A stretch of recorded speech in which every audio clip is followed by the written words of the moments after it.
မေတ္တာအာတိတမေတ္တာပတ္ထနာများပြုပြီးတော့ဒီနေ့ညဓမ္မသဘင်ကိုဘုန်းကြီးတို့ခုချိန်ကစတင်ပြီးတော့ဖွင့်ပါတယ်လက်အုပ်ကလေးတွေအောက်ချထားပြီးတော့ကိုရရှိထိုင်နိုင်မဲ့ဣရိယာပုဂ္ဂိုလ်ပြင်ပြောင်းထိုင်လို့ဒီနေ့ညဟောမဲ့တရားကောင်းစဉ်ကြေညာထားပြီးသားပါဘုရားကြီးဗတ်တရားဟောမှာတဲ့ထူးထူးခြားခြားဝိသိတ်ထောဝမဟာကာလေထပိတောကပ္ပရုက္ခတောဝိသိတ်ထောဝမဟာကာလေထပိတောကပ္ပရုက္ခတောဧဝံဓမ္မောပိတန္တာနေနတိတောနောစယဝရေဘွန်တော်တရားနာပရိသတ်ပေါင်းသူတော်ကောင်းတို့ဗုဒ္ဓေနာသင်တို့ဆရာငါတို့ရဲ့အဖဂေါတမနွယ်ပွားများစွာဘုရားသည်ထပိတောနောင်လာသူမဝေပုထုဇဉ်အနုကလေးတွေတဖြည်းဖြည်းတစစလိုက်ခဲ့ကြဖို့မှန်းစထောက်ထားရည်မှန်ထားလျက်အများရဲ့အပေါ်တနာငဲ့ညာတော်မူ၍ထားတော်မူခဲ့ပေသောကပ္ပရုက္ခတောတောင်းတတိုင်းပြည်လိုရာသိ၍နေတဲ့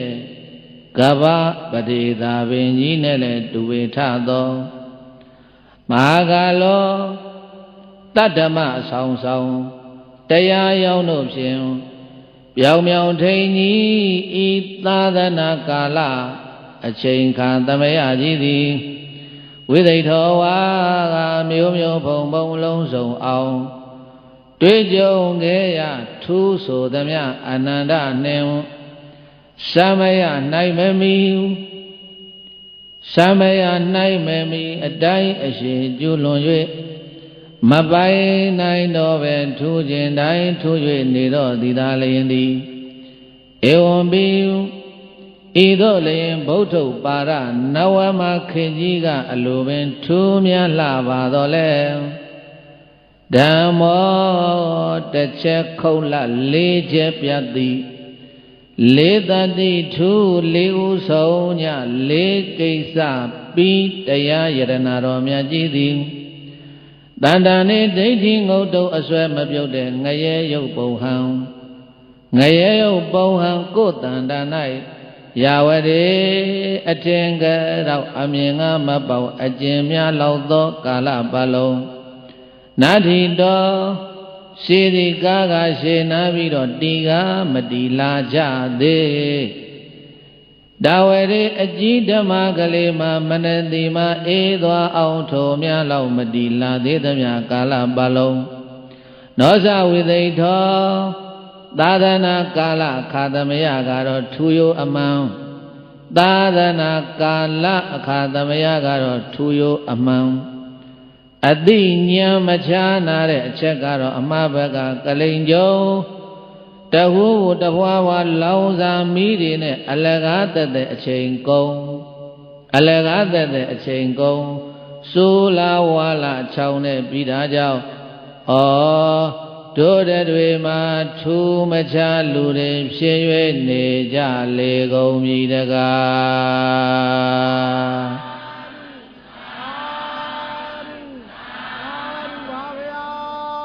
ဧသယေဒီဒေသနာတော်မှာစကားလေးနှလုံးပဲမှတ်လိုက်ပါနံပါတ်1စကားကထူးပြီးတော့ခြားနာတဲ့သူတဲ့နံပါတ်1ကဘာတဲ့လဲနံပါတ်2ကထူးပြီးတော့မခြားနာတဲ့သူနံပါတ်2က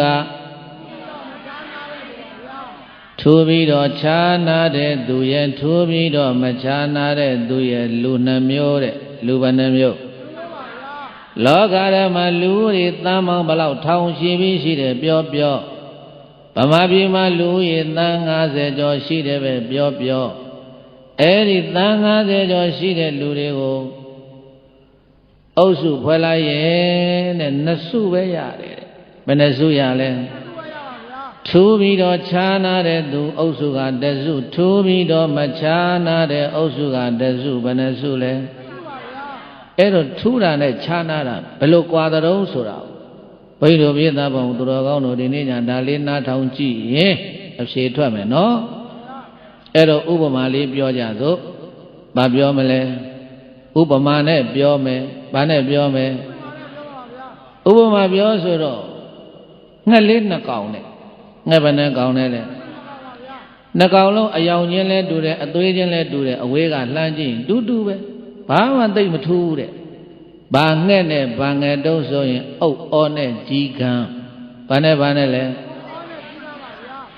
အုတ်အောငှက်ကလေးကလည်းခလန်းလန်းကကြည့်ကြီးကန်းလေးလိုပဲကြီးကန်းလေးကလည်းခလန်းလန်းကကြည့်အုတ်အောငှက်ကလေးလိုပဲအုတ်အောလည်းအမဲပဲကြီးကန်းလည်းအမဲပဲအနဲ့ရောင်ပဲတစ်ပင်ခိုင်းများနာနေဟာအုတ်အောမှမသိကြီးကန်းမှမသိအောက်ကနေလှမ်းကြည့်ကြည့်ရင်တော့အတူတူပဲကြည့်ရင်တော့ဗါတဲ့ဘာမှမထူးသလိုပဲနော်အေးဒါပဲမဲ့လို့ပရိသတ်ရဲ့အုတ်အောနဲ့ကြီးကန်းထူးခြားချက်ကဘယ်အချိန်ကြာရင်သိရတော့ဆိုអော်တဲ့အချိန်မှသိရတယ်ဘယ်အချိန်မှသိရလဲအဲ့ဒါထူးခြားချက်တစ်ခုပဲအဲ့ဒါထူးခြားချက်တစ်ခုအဲ့တော့អော်တဲ့အချိန်မှဘုန်းကြီးတို့ပြသပေါင်းတော်ကောင်းတို့ကြားဖို့လိမ့်မယ်ကြီးကန်းကဘလို့អော်ကြီးတယ်အများကြီးပဲဒီထဲမှာကြီးကန်းကအာနဲ့မអော်ဘူးလားအုတ်ဩကဘလို့អော်အုတ်ဩနဲ့အတန်လေးကလည်းသားလို့ຫນွေရသည်အဝတ်တော်တန်ကြားရင်လွမ်းတဲ့လူတွေကလွမ်းလို့စာတော်ရေးကြတီကြဖွဲ့ကြတယ်ကြီးကမ်းများတော့စာရေးတယ်လွမ်းတယ်လို့မရှိပါဘူးအဲ့တော့အုတ်ဩနဲ့ကြီးကမ်းဟာဘုန်းကြီးတို့ပြည့်တယ်ဘာကွာသွားတော့ဆိုလို့ရှိရင်ထူးခြားချက်အတန်မှာဘာမှကွာသွားတယ်အေးအတန်ထူးခြားချက်မှာကွာသွားတယ်ဒါကြောင့်တာမန်ကြည့်ရင်တော့ဖြင့်ဘာမှထူးဘူးလို့ထင်တော့လည်းပဲခြားနာချက်ကဘယ်မှာဖြစ်သွားတာတော့ဆိုရင်အတန်မှာဘာမှဖြစ်သွားတာလဲအေးဒီတိုင်းပဲဘုန်းကြီးတို့ပြသပေါင်းတော်ကောင်းတို့ဒီဥပမာလေးကိုဘုန်းကြီးတို့ပြသပေါင်းတော်ကောင်းတို့သိသွားပြီဆိုရင်တဲ့လူတွေဟာလည်းပဲသူကြည့်တော့လေလူပဲကိုကြည့်တော့လေလူပဲလူချင်းမတူဘူးလားအေးလူတွေဟာလူချင်းတူတော့လည်းပဲလူစားချင်းတူတော့လည်းပဲတယောက်နဲ့တယောက်နဲ့ထူးခြားချက်တွေရှိတယ်ရှိလားမရှိဘူးလားချို့ကြတော့လည်းသိချမ်းသာတယ်ချို့ကြတော့လည်းသိဆင်းရဲတယ်ချို့ကြတော့လည်းပညာသိတတ်တယ်ချို့ကြတော့လည်းပညာသိမတတ်တချို့ကြတော့လည်းရုပ်ချောတယ်ချို့ကြတော့လည်းရုပ်မချောဘူးလူလို့တာမန်ကြည့်ရင်တော့ဖြစ်ဘုန်းကြီးတို့ပြသရဲ့သူလည်းတူတူကိုလည်းတူဘာမှမထူးဘူးလို့ထင်ရတော့လည်းပဲခြားနာချက်ကလေးတွေရှိသလားမရှိဘူးလားအေးအဲ့ဒါကဘာနဲ့ဆိုင်တာတော့ဆိုကုသိုလ်ကံနဲ့အကုသိုလ်ကံဘာကံနဲ့ဘာကံနဲ့လဲတယောက်နဲ့တယောက်လူချင်းကိုခြားနာပေးလိုက်တာပညာတတ်တာနဲ့ပညာမတတ်တာရုပ်ချောတာနဲ့ရုပ်ဆိုးတာပစံချမ်းသာတာနဲ့ဆင်းရဲတာအဲ့ဒီလိုလူချင်းတူပေမဲ့လို့ခြားနာပေးလိုက်တာကကုသိုလ်ကံနဲ့အကုသိုလ်ကံနဲ့ဘာနဲ့လဲအေးကုသိုလ်ကံချင်းတူတဲ့သူပင်ဖြစ်တော်လဲပဲနောက်တစ်ဆင့်တက်သွားတဲ့ခါကျကုသိုလ်ကံချင်းတူတဲ့လူပင်ဖြစ်တော်လဲပဲအကျိုးတတ္တိအရေးအသွေးကြတော့ထူးခြားကွဲပြားသွားတယ်တဲ့ဘာဖြစ်လို့ထူးခြားကွဲပြားသွားတာလဲဆိုရင်အဲ့ဒီအကျိုးနဲ့ညီတဲ့အကြောင်းတရားကိုပြုကျင့်ခဲ့လို့အကြောင်းကြောင့်အကျိုးရတာဘာကြောင့်ဘာရတာအေးအကြောင်းကြောင့်အကျိုးရတာအကျိုးပေးတယ်ဆိုတဲ့နေရာမှာပေးခြင်းတိုင်းပေးလို့မရဘူးပေးတိုင်းအကြောင်းရှိမှအကျိုးပေးတယ်ဘာရှိမှဘာပေးတယ်အေးနောက်တစ်ခုအကျိုးပေးတယ်လို့ဆိုတဲ့နေရာမှာလည်းပဲအကျိုးကလည်းပေးခြင်းတိုင်းပေးလို့မရသေးဘူးတဲ့ကာလကောင်းတဲ့ကြုံဖို့လိုအပ်တယ်ဘာနဲ့ကောင်းဖို့လိုအပ်တယ်ဝေးသွားမကြည့်နဲ့အဇာတတကိုကြည့်လိုက်ဘယ်သူကိုကြည့်အဇာတတဟာအဖေကိုတတ်တဲ့ကံကြောင့်အဖေကိုတတ်တဲ့ကံတာမရှိဘူးဆိုရင်ရှားကြီးဒီဘကရဲ့တရဲ့ဥယျာဉ်မှာမြတ်စွာဘုရားဟောတော်မူတဲ့တမ္ပညာဖလသုတ်တော်ကြီးကိုနာပြီးတာနဲ့အဇာတတကသောတာပန်တီမှာဗာတီမှာလဲနောက်ကအကြောင်းကောင်းခဲ့တယ်ကောင်းလားမကောင်းဘူးလားအကျိုးပေးဖို့လည်းပဲအခွင့်အရေးကတားတယ်ဒါပေမဲ့လို့ပြည့်တဲ့အဲ့ဒီမှာဘာကွာသွားတော့ဆိုတဲ့အခါကျတော့ဆရာတင်မှားသွားတာဘာမှားသွားတာလဲ အကျိုးပေးတယ်ဆိုတဲ့နေရာမှာလည်းအဲ့လိုဆရာကောင်းတွေလိုအပ်တယ်ကာလကောင်းတွေလိုအပ်တယ်အချိန်ကောင်းတွေလိုအပ်တယ်လိုအပ်လားမလိုအပ်ဘူးလားကာလကောင်းနဲ့ကြုံတော်လည်းပဲပိဋကရဲ့အဲ့ဒီအချိန်ကောင်းကာလကောင်းကိုအကျိုးရှိသောအသုံးချတတ်ဖို့လည်းလိုအပ်တယ်တဲ့အသုံးချတတ်ရင်ချနိုင်သလောက်သူတော်ဘာတဲ့ထူးထူးခြားခြားကိုခံစားရမယ်ဘုန်းကြီးတို့မြတ်စွာဘုရားရှင်ကိုတော်မြတ်ပါရမီတော်ဖြစ်ရာကာလဘလောက်ကြာတော့ဆို၄သိန်းချင်းနဲ့ကဘာတသိန်းကြာတယ်မြတ်စွာဘုရားအလောင်းတော်ပါရမီဖြည့်တာဘလောက်ကြာ၄သိန်းချင်းနဲ့ကဘာတသိန်းဘဝပေါင်းများစွာပါရမီ10ပါးကိုတဲ့တပါးမှမချမ်းပဲနဲ့ဖြစ်ကျင့်တော်မူပြီးမှသာလေဘုရားဖြစ်တော်ရောက်တော်မူတယ်ဘုရားဖြစ်ကိုရောက်တော်မူပြီးတော့မြတ်စွာဘုရားရှင်ကိုတော်မြတ်ကသာသနာတော်ကြီးတည်ထောင်လို့ဒီပါရမီတော်တွေဖြည့်ခြင်းလို့ရတော်မူပြီးမှတည်ထောင်လို့ထားရတဲ့သာသနာတော်ကြီးဟာဘာနဲ့တူတော့ဆိုရင်ပဒေသာပင်နဲ့တူတယ်ဘာနဲ့တူတယ်လဲပဒေသာပင်ဆိုတာလိုရင်းတဲ့ပစ္စည်းကိုအလွယ်တကူစွတ်ယူနိုင်တယ်လို့မြတ်စွာဘုရားရှင်ကိုရမြတ်ရဲ့သာသနာတော်ဆိုတာလည်းပဲလူချမ်းသာတဲ့နတ်ချမ်းသာမြမချမ်းသာမဲ့ချမ်းသာဖို့ချမ်းသာနိဗ္ဗာန်ချမ်းသာဘယ်ချမ်းသာကိုလိုခြင်းနဲ့ချမ်းသာစုကိုရနိုင်တာသာသနာပဒေသာပင်မှာချမ်းသာစုအမျိုးမျိုးတွေရနိုင်တာဘယ်ပဒေသာပင်မှာတဲ့သာသနာပဒေသာပင်ကြီးမှာချမ်းသာမျိုးမျိုးတွေရနိုင်တယ်သာသနာတော်ကြီးကွယ်ပြောင်းသွားလို့သာသနာပအချိန်ခါမျိုးဆိုရင်တော့ပြည်သက်တည်းလူချမ်းသာတော့ရနိုင်တယ်နတ်ချမ်းသာတော့ရနိုင်တယ်မြမချမ်းသာတော့ရနိုင်တယ်ဇန်ချမ်းသာတော့ရနိုင်တယ်မဲ့ချမ်းသာဖို့ချမ်းသာနိဗ္ဗာန်ချမ်းသာကိုမရနိုင်ဘူးတဲ့အဲ့တော့ဘုန်းကြီးတို့ပြည်သက်ပေါင်းတော်ကောင်းတို့ဒီနေရာမှာနားလဲရမှာကမြတ်စွာဘုရားရှင်ကိုရောမြတ်ရဲ့သာသနာတော်ကြီးရဲ့ထူးခြားချက်ကဘာတော့ဆိုလို့ရှိရင်မဲ့ချမ်းသာဖို့ချမ်းသာနိဗ္ဗာန်ချမ်းသာဗါတဲ့လေအဲ့ဒါသာသနာတော်ကြီးရဲ့ထူးခြားချက်ပဲဟိုလူချမ်းသာတို့နတ်ချမ်းသာတို့မြမချမ်းသာတို့ဇန်ချမ်းသာတို့ဆိုတာသာသနာပအချိန်ကကာလမှလည်းရနိုင်တယ်တဲ့ဒါကြောင့်ဘုရားရှင်ကိုရောမြတ်ရဲ့သာသနာတော်ရဲ့ထူးခြားချက်ကမဲ့ချမ်းသာဖို့ချမ်းသာနိဗ္ဗာန်ချမ်းသာကိုရတာကအဲ့ဒါသာသနာတော်ရဲ့ထူးခြားချက်ပဲလို့ဘုန်းကြီးတို့ပြည်သားပေါင်းတော်ကောင်းတို့ထူးခြားတာလေးကိုမှတ်ထားပါ။ဘာလေးကိုမှတ်ထားပါ။ထူးခြားတာနဲ့မထူးခြားတာတဖြည်းဖြည်းနဲ့ရှေ့ဆက်ပြီးတော့သွားရအောင်။ကိုင်းဘုန်းကြီးတို့ပြည်သားပေါင်းတော်ကောင်းတို့လိုက်ဆိုသားမှာကြီးကန်းတွေဟာအယောင်မှာမဲကနေကြတာကြီးကန်းတွေဟာအယောင်မှာမဲကနေကြတာဩငယ်လဲမဲတာပဲမလွဲမကြပါဩငယ်လဲမဲတာပဲမလွဲမကြပါအယောင်ချင်းတူအတန်မူမတူကွဲတော့တာအယောင်ချင်းတူအတန်မူမတူကွဲတော့တာငတ်နှကောင်ဟာအတန်မှာခြားကနေတော့တာငတ်နှကောင်ဟာအတန်မှာခြားကနေတော့တာဒီဥပမာအတိုင်းသာလူမှမှတ်ကြပါဒီဥပမာအတိုင်းသာလူမှမှတ်ကြပါလူဆိုသည်မှာအတူတူသာထင်ကနေကြတာလူဆိုသည်မှာအတူတူသာထင်ကနေကြတာ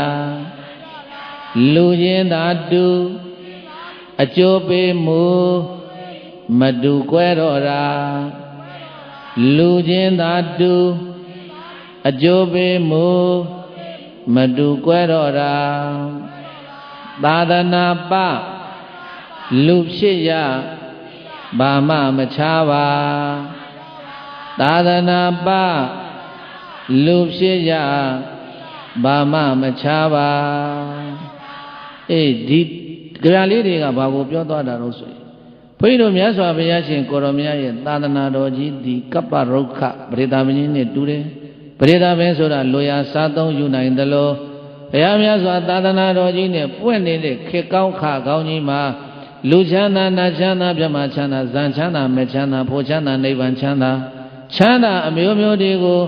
ရယူနိုင်တယ်တဲ့သာသနာပမှာကတော့ပြိဿရဲ့ချမ်းသာ၄မျိုးပဲရနိုင်တယ်ချမ်းသာဘယ်နှမျိုးလဲလူချမ်းသာနတ်ချမ်းသာမြတ်ချမ်းသာဇန်ချမ်းသာဘယ်နှမျိုးလဲဟောဗုဒ္ဓမြတ်စွာသာသနာတော်ကြီးနဲ့တွေ့တော့နောက်တာချမ်းသာတစ်မျိုးကမဲ့ချမ်းသာဖို့ချမ်းသာနိဗ္ဗာန်ချမ်းသာနောက်တာချမ်းသာ၃မျိုးချမ်းသာဘယ်နှမျိုးလဲဒါဖြင့်သာသနာတော်ရဲ့ထူးခြားချက်ကဘာတုံးလို့ဆိုအဖြေကထွက်သွားပြီမဲ့ချမ်းသာဖို့ချမ်းသာနိဗ္ဗာန်ချမ်းသာကသာသနာတော်ရဲ့ထူးခြားချက်ပဲတဲ့သာသနာတော်ကြီးနဲ့တွေ့နေပါရဲ့သားနဲ့မဲ့ချမ်းသာဖို့ချမ်းသာနိဗ္ဗာန်ချမ်းသာကိုရအောင်ရှာမသွားဘူးဆိုရင်သာသနာပမှာနေရတဲ့လူတွေနဲ့ဘာမှမထူးတော့ဘူးတဲ့အတူတူဖြစ်သွားပြီတဲ့ဘာဖြစ်သွားပြီတဲ့လဲအဲ့ဒါပဲတွေ့နေတာကကာလကောင်းတွေ့နေတာကဘာကောင်းလဲတကယ်ဗုဒ္ဓဘာသာနဝမခေတ်ကြီးနဲ့တွေ့နေရတာနဲ့ဒါနလေးတက်တက်လုပ်ပြီးတော့ကျင့်တတ်သွားမယ်သီလလေးတက်တက်စောင့်တည်ပြီးတော့ကျင့်တတ်သွားမယ်သမထလေးတက်တက်အထုတ်ပြီးတော့ကျင့်တတ်သွားပြီးတော့ဝိပဿနာအလုပ်ကိုအာမထုတ်သွားဘူးဆိုရင်ဘာမှမထူးတော့ဘူးအတူတူပဲတဲ့ဒါပြောချင်တာလူဘဝကအမတန်ထူးတယ်ပဲတိုင်ထူးလားမထူးဘူးလားလူဘဝရဖို့လွယ်သလားထုတ်ကောင်စတော်ကြီးတို့ရေးခဲ့တာဓမ္မပြည်ကအတ္တဇင်လူပြည်ကအတ္တဇင်အသွားခြင်းနာထီပွေယပမာမတ်ကြမင်းမနုဿတဒုံလည်းပါရအောင်ခဲကြမင်းဆိုထုတ်ကောင်စတော်ကြီးတို့ရေးခဲ့တာလူဘဝကသိထူးခြားတာအဲ့ဒီထူးတဲ့လူဘဝကြီးကိုရနေရောက်နေတဲ့အချိန်မှာခြားနာအောင်လုပ်ရမယ်တဲ့ဘာဖြစ်အောင်လုပ်ရမလဲခြားနာတယ်ဆိုတာမတူတာကိုပြောတာခြားနာတယ်ဆိုတာဘာလဲလဲအော်နဲ့ကြီးကန့်ကြီးရင်တော့အတူတူပဲတူလားမတူဘူးလားအတန်ထွက်တော့ခြားနာသွားပြီမဖြစ်သွားပြီလေဒါကိုသဘောပေါက်ဖို့အရေးကြီးတယ်အဲ့တော့ဘုန်းကြီးတို့သာသနာပချိန်ကာလမှာရနိုင်တဲ့ဒါနသီလသမထတနည်းပြောရင်လူချမ်းသာနတ်ချမ်းသာမြတ်ချမ်းသာဇန်ချမ်းသာဒါတွေနဲ့တင်ကျေနပ်နှစ်သိမ့်ပြီးတော့နေရင်သာသနာတော်ကြီးနဲ့လည်းတွေ့ပါရဲ့ကာလကောင်းကြီးနဲ့လည်းကြုံပါရဲ့ဒီကာလကောင်းကိုအကျိုးရှိစွာဓမ္မိုးရှိစွာသုံးမချပဲနဲ့ဟိုးဘုရားတည်တဲ့เจ้าနေသောရဟန်းတွေကရှင်နေပြီးသိမ့်ထောင်ချီပြီးလှူထားပြီးတော်ပြီလို့ကျင့်တတ်နေရင်သာသနာပလူနဲ့အတူတူဖြစ်သွားပြီဘာမှမခြားနာတော့ဘူးတဲ့ဟုတ်လားအဲ့တော့ဒီဒေသနာတော်ရဲ့ဏိဂုံးကဘာပြောသွားတော့ဆိုလို့ရှိရင်ဘိန်းတို့တရားဓမ္မတွေမြတ်စွာဘုရားသာနာတော်ကြီးနဲ့တွေ့နေတဲ့အချိန်မှာအ ਨੇ ဆုံးဓမ္မတဖို့သောတာပန်သဂရကအနာဂယဟန္တာဖြစ်တဲ့ထိအောင်မဉ္ဇဉ်ပူညာရတဲ့ထိအောင်ဘာလို့ရမလဲအထုတ်ရဘာလို့ရမလဲအဲ့ဒါမှခြားနာမှာအဲ့ဒါမှဘာဖြစ်မှာလဲဒါကြောင့်ဆိုလိုက်ပါသာသနာပလူဖြစ်ရဘာမှမခြားပါသာသနာပလူဖြစ်ရဘာမှမခြားပါသာသနာတွင်လူဖြစ်ခြင်းထူးခြင်းကုန်၏သာသနာတွင်လူဖြစ်ခြင်းထူးခြင်းကုန်၏လူနာပြမဇန်ချမ်းသာသာသနာပမာရနိုင်တာလူနာပြမဇန်ချမ်းသာသာသနာပမာရနိုင်တာမဲ့ဖို့ချမ်းသာသာသနာမှာရတာလွန်ချမ်းသာမဲ့ဖို့ချမ်းသာသာသနာမှာရတာလွန်ချမ်းသာမဲ့ဖို့မရလူဖြစ်ရဘာမှမထူပါမဲ့ဖို့မရလူဖြစ်ကြဘာမှမထူပါထူကြအောင်သာတရားမှာ မှန်စွာရှာကြပါထူကြအောင်သာတရားမှမှန်စွာရှာကြပါဒါကြောင့်ဘုန်းကြီးတို့ပြည်သားပေါင်းတော်ကောင်းတို့ဗုဒ္ဓမြတ်စွာသာသနာတော်ကြီးနဲ့တွေ့နေရသားနဲ့မှာဝိပဿနာလို့ကိုအာမထုတ်ဘူးဆိုရင်လောကီအာယုံကာမဂုဏ်တွေနဲ့ပျော်နေပြီးတော့ဒါနသီလသမထလောက်နဲ့ကျေနပ်နေသိမ့်နေမယ်ဆိုရင်သာသနာပမှာလူဖြစ်ရတာနဲ့တူတူပဲတဲ့ဘာမှမခြားနာတော့ဘူးတဲ့ခြားနာသေးလားဘာမှမခြားနာတော့ဘူးတဲ့ဒီတော့ရှင်ဗျာတပည့်တော်တို့လူဘဝလို့ဆိုတဲ့ဘဝဒုဘဝမြတ်ကြီးကိုထူးထူးခြားခြားနဲ့ရနေတဲ့လူဘဝကြီးကိုရနေတဲ့လူတို့တွေဟာခြားနာအောင်ဘာလုပ်ရမလို့ဆိုဝိပဿနာတရားအထောက်ရမယ်ခြားနာအောင်ဘာလုပ်ရမလဲဝိပဿနာတရားအထုတ်မှမချမ်းသာဖို့ချမ်းသာနိဗ္ဗာန်ချမ်းသာကိုရမယ်အဲ့ဒါမှထူးပြီးတော့ခြားနာတဲ့ပုဂ္ဂိုလ်ဘာပုဂ္ဂိုလ်တဲ့လဲလူချင်းတူပေမဲ့လို့ကုသိုလ်ကောင်းမှုပြုလုပ်နေတဲ့သူအကုသိုလ်ပြုလုပ်နေတဲ့သူမရှိဘူးလားဘုရားရဲ့အကုသိုလ်လုပ်နေတဲ့သူနဲ့ခြားတော့ခြားနာတယ်ဒါပေမဲ့အထူးခြားနာတာမဟုတ်သေးဘူးတဲ့ခဏခြားနာတာတဲ့ဒါနာကံသီလကံသမထကံဒီကုံသွားရင်အောက်ကိုပြန်ရှင်းသွားရင်မခြားနာတဲ့သူပြန်ဖြစ်မယ်ဒီနေရာလေးကိုဘုန်းကြီးရှင်းအောင်ပြောမယ်လူတစ်ယောက်ဟာကုသိုလ်လုပ်တယ်လူတစ်ယောက်ကဘာလုပ်လဲကုသိုလ်ဆိုတာဒါနသီလသမထဒီကုသိုလ်ကောင်းမှုကိုလုပ်တယ်လူတစ်ယောက်ကတော့သူများသက်တွေတသူပစ္စည်းကိုသူသားမယားဆောကအကုသိုလ်တွေလုပ်တယ်လူချင်းအတူတူပဲဒါပေမဲ့လှုပ်တာကြိုင်တာချင်းခြားနာနေတယ်ခြားနာလားမခြားနာဘူးလားကောင်းပြီအဲ့ဒီလူနှစ်ယောက်သေသွားတယ်သေသွားတဲ့အခါကျတော့ကုသိုလ်လုပ်တဲ့ပုဂ္ဂိုလ်ကလည်းကုသိုလ်ကံအားလို့သာအထက်တက်သွားပြန်အကုသိုလ်လုပ်တဲ့ပုဂ္ဂိုလ်ကလည်းအကုသိုလ်ကံလို့သာအောက်ဘုံနေဆင်းသွားပြန်အဲ့ဒီအောက်ဘုံနေဆင်းသွားတဲ့လူကလည်းပဲသူလုပ်ခဲ့တဲ့အကုသိုလ်ကံတွေကုန်သွားပြန်တော့ကုသိုလ်ကံကြိုးပြီးအခွင့်သာတော့အထက်တက်ပြန်တက်လာပြန်ရောအထက်တက်သွားတဲ့ပုဂ္ဂိုလ်ကလည်းသူကုသိုလ်ကံကြိုးပေးခွင့်ကုန်တော့အကုသိုလ်ကံကြိုးပေးခွင့်လာတော့အောက်ပြန်ဆင်းသွားပြန်ဒီလိုတက်လိုက်ဆင်းလိုက်တက်လိုက်ဆင်းလိုက်နဲ့ကုသိုလ်လုပ်လိုက်ထက်သွားလိုက်အောက်ဆင်းလိုက်နဲ့ဒီလိုသွားနေတဲ့ဟာကြည့်ရင်တော့ခြားနာနေတယ်လို့ပဲတဲ့အမှန်မှန်ဘာမှမခြားနာပါဘူးတဲ့ဘာလို့ဆိုတော့လူပြည်လည်းရောက်ခဲ့တာနတ်ပြည်လည်းသွားခဲ့တာငရဲလည်းခံခဲ့တာဟုတ်တယ်မဟုတ်လားဘယ်မှစုံစမ်းပြီးတော့သွားခြားနာတယ်ဆိုတာဘယ်လိုပုဂ္ဂိုလ်မျိုးတော့ဆိုအရိယာဖြစ်သွားမှခြားနာတာဘာဖြစ်မှခြားနာသွားလဲအရိယာဖြစ်သွားမှခြားနာတာပဲတဲ့အရိယာမဖြစ်သေးသမျှတော့ခြားနာတယ်လို့ခေါ်လို့မရဘူးတဲ့ဘာဖြစ်လို့လဲဗမာစကားရှိတယ်မြမပြည်မှာတဝင်းဝင်းဝက်ဆက်ချင်းမှာတမြုံမြုပ်ဆိုကြားဘူးတယ်မဟုတ်လားဘုန်းကြီးတို့ဟောတာရှိပါတယ်ဘုရားတဲ့ဟိုသုံးဘဝပြောင်းတဲ့ဆရာတော်တို့ဘာလို့ဆိုရင်ဟိုလှိုင်မြစ်ကမ်းဘေးကဆရာတော်ဥလှိုင်เจ้าဘုန်းကြီးဟောတာရှိတယ်အဲ့ဒါရာဇာတိရာဇာဂုရုဆရာကြီးပြန်တော်မူသွားပြီးတော့တခါအမျိုးသမီးသွားဖြစ်အမျိုးသမီးဘွားက6နှစ်သမီးရွယ်မဝတ်သက်ပေါက်ပြီးတော့သေပြီးတော့တခါလူဝင်သားပြန်ဖြစ်ဒီလိုပဲဘဝခရီးတန်တရာဆိုတာသွားနေတာဘာမှအဲ့ဒါလို့သွားတာကိုထူးခြားတယ်လို့ခေါ်လို့မရဘူးနတ်ပြည်တက်သွားလည်းမထူးခြားသေးဘူးဘာဖြစ်လဲနတ်ပြည်ကနေငရဲလဲပြန်ဆင်းနိုင်တာဆင်းတယ်လားမဆင်းနိုင်ဘူးလားငရဲတက်သွားပြီမဲ့လို့ငရဲသက်တမ်းကိုရင်ပြန်လွတ်မလားမလွတ်ဘူးလားအဇာတသဆိုတာကြားဘူးတယ်မဟုတ်လားပိစေကဗုဒ္ဓအလောင်းလို့ပြောတယ်ဝိသိတာဝီတဲ့ဘုရားဖြစ်မယ်အဇာတသဟာငရဲသက်တမ်းကိုရင်ပိစေကဗုဒ္ဓတဲ့ဇာတသမြတ်အထင်မသေးနဲ့ဘုရားသားပိစေကဗုဒ္ဓအလောင်းဘာအလောင်းလဲအဲ့ဒီလူတွေသက်တသိန်းတန်းမှာအရမတေယမြတ်စွာဘုရားပွင့်မယ်အရမတေယမြတ်စွာဘုရားမပွင့်ခင်မှာဒီခောရမဘုရားသာသနာတော်ကြီးကလည်းကုန်းအရမတေယဘုရားသာသနာတော်ကလည်းမပွင့်သေးခင်ဂျာကာလမှာဂန္ဓာမာရဏတောင်မှာပိစေကဗုဒ္ဓတွေပေါ်ဦးမယ်တဲ့အဲ့ဒီပိစေကဗုဒ္ဓတွေထဲမှာထင်ထင်ရှားရှားကတော့နှစ်ပါးတပါးကအဇာတတဝိဇိတာဝီတဲ့ဘွဲကတပါးကဒေဝရတပါးကဘယ်လိုလဲ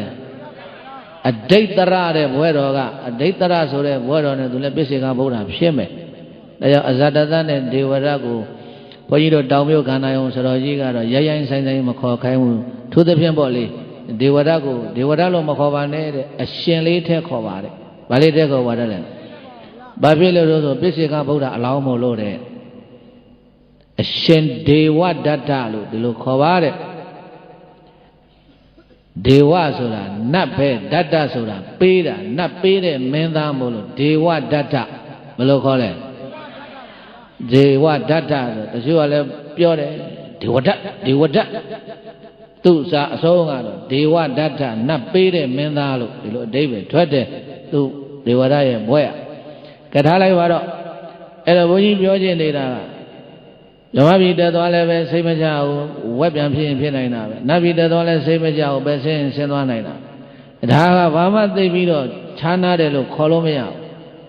အဲ့တော့ခြားနာတာကဘာတော့ဆိုရင်မဲညာဘုံညာကိုရလို့သောတာပန်အရိယာစခန်းတက်လန်းသွားပြီတော့ဆိုရင်တော့အဲ့ဒါကတော့ဘယ်နဲ့ခြားနာသွားပြီ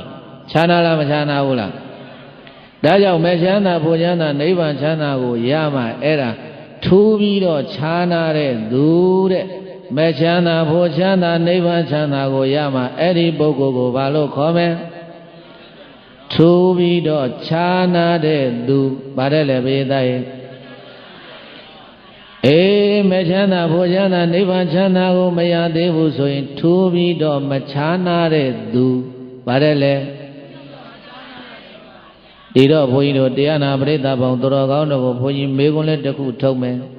ဒီနေ့ညတရားနာလာကြတဲ့ပရိသတ်ပေါင်းတော်ကောင်းတို့သောတာပန်ဖြစ်ပြီလားကိုเจ้าကိုသိတယ်တဂရကံဖြစ်ပြီလားအနာကံဖြစ်ပြီလားယဟန္တာဖြစ်ပြီလားပလင်ဘောကကိုရောကျဲတာအောင်မဖြစ်သေးဘူး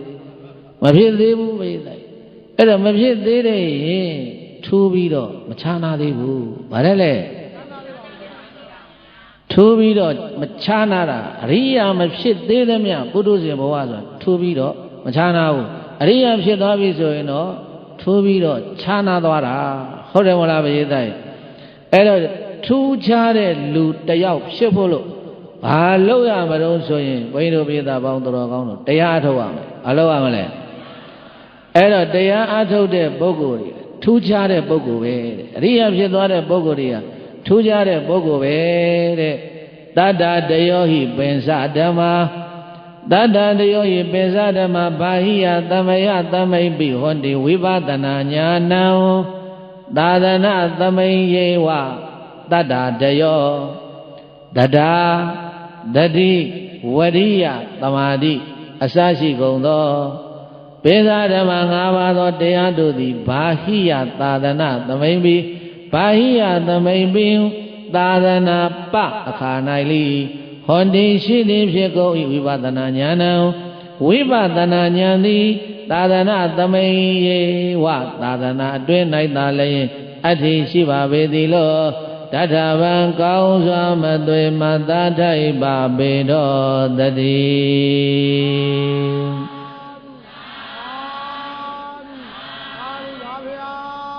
်းဒီဒေသနာတော်ကဘာပြောသွားတာတော့ဆိုရင်ဘုန်းကြီးတို့ပြည်သားကြားဘူးတွေနဲ့ဝိပဿနာဉာဏ်နဲ့ဘာဉာဏ်နဲ့လဲအဲ့ဒီဝိပဿနာဉာဏ်ဆိုတာသာသနာတွင်မှာပဲရှိတယ်ဗမာမှရှိတယ်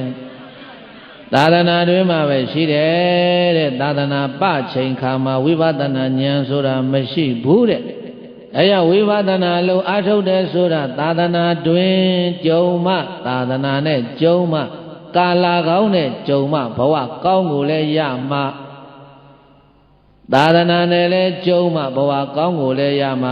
ဝိပဿနာဉာဏ်ဆိုတာရနိုင်တယ်ဒီတော့ဝိပဿနာနဲ့ပြောနေတာဝိပဿနာဆိုတာဘာကိုခေါ်တာလဲဆိုရင်ပိယတိုင်းတော်တော်လေးပြောရအောင်ဝိကတပုတ်ပတ္တနာကတပုတ်ဝိကပတ္တနာကဘယ်နှပုတ်လဲဝိဆိုတဲ့စလုံးလေးကိုမြန်မာလိုပြန်အထူးတဲ့ဝိဆိုတာဘာလဲပတ္တနာကရှုတာပတ္တနာကဘာလဲအထူးရှုတာကိုဝိပဿနာဘာလဲတာမန်ရှုနည်းတာမန်ကြည့်နည်းမျိုးကိုဝိပဿနာလို့ခေါ်လို့မရဘူးတဲ့အထူးရှုတာကိုဝိပဿနာဘာလဲကောင်းပြီအဲ့ဒါဆိုရှင်ဗျာဘာကိုအထူးရှုရမှာတော့ဝိသေသေနခန္ဓာဒီနံဝ ဝိသေသေနခန္ဓာရိနအနိစ္စတိဟိပတ္တတိတိဝိပဿနာဝိသေသေနခန္ဓာရိနအနိစ္စတိဟိပတ္တတိတိဝိပဿနာခန္ဓာရိနခန္ဓာအစရှိသည်တို့ကိုဝိသေသေနအထူးအားဖြင့်ပတ္တတိရှုမြင်တတ်၏ဣတိတသမထိုကြောင့်ဝိပဿနာမြည်တယ်လို့တထဗံကောင်းစွာမသွေမသာထိုက်ပါပေတော်သတည်းဝိပဿနာရှုအထူးရှုဆိုတာဘာတွေထူးဘယ်ရှုရမှာတော့ဆိုရင်ဝိသေသေနခန္ဓာဒီနံအနိစ္စတိဟိပတ္တတိတိဝိပဿနာတဲ့ဝိပဿနာဆိုတာတခြားသွားမရှုရဘူးပြေးတိုင်းခန္ဓာမှာရှုရမှာဘာမှရှုရမှာဟောဒီခန္ဓာကိုယ်ကြီးကိုအစိတ်ဖွဲ့လိုက်ရင်ခန္ဓာ၅ပါးအစိတ်ခွဲလိုက်ရင်ခန္ဓာဘယ်နှပါးနှမျိုးတည်းပေါင်းလိုက်ရင်ယုံနာ2ပါးနှမျိုးတည်းပေါင်းလိုက်ရင်ဟောဒီခန္ဓာ၅ပါးယုံနာ2ပါးတရားတွေကိုအနိစ္စဒုက္ခအနတ္တမြင်အောင်အနိစ္စ ानु ပါဒနာဉာဏ်ဒုက္ခ ानु ပါဒနာဉာဏ်အနတ္တ ानु ပါဒနာဉာဏ်တဲ့ဒီဉာဏ်နေမြင်အောင်အထူးဂယုစိုက်ပြီးတော့ရှုတာကိုဝိပဿနာတဲ့အထူးရှုရတာဘယ်လိုရှုရတာလဲအထူးရှုရတာဒီခန္ဓာ၅ပါးကိုဘယ်လိုမြင်အောင်ရှုရမလို့ဆိုတစ်အနိစ္စတစ်ပါတယ်လေနှစ်ကသုံးကအနတ္တ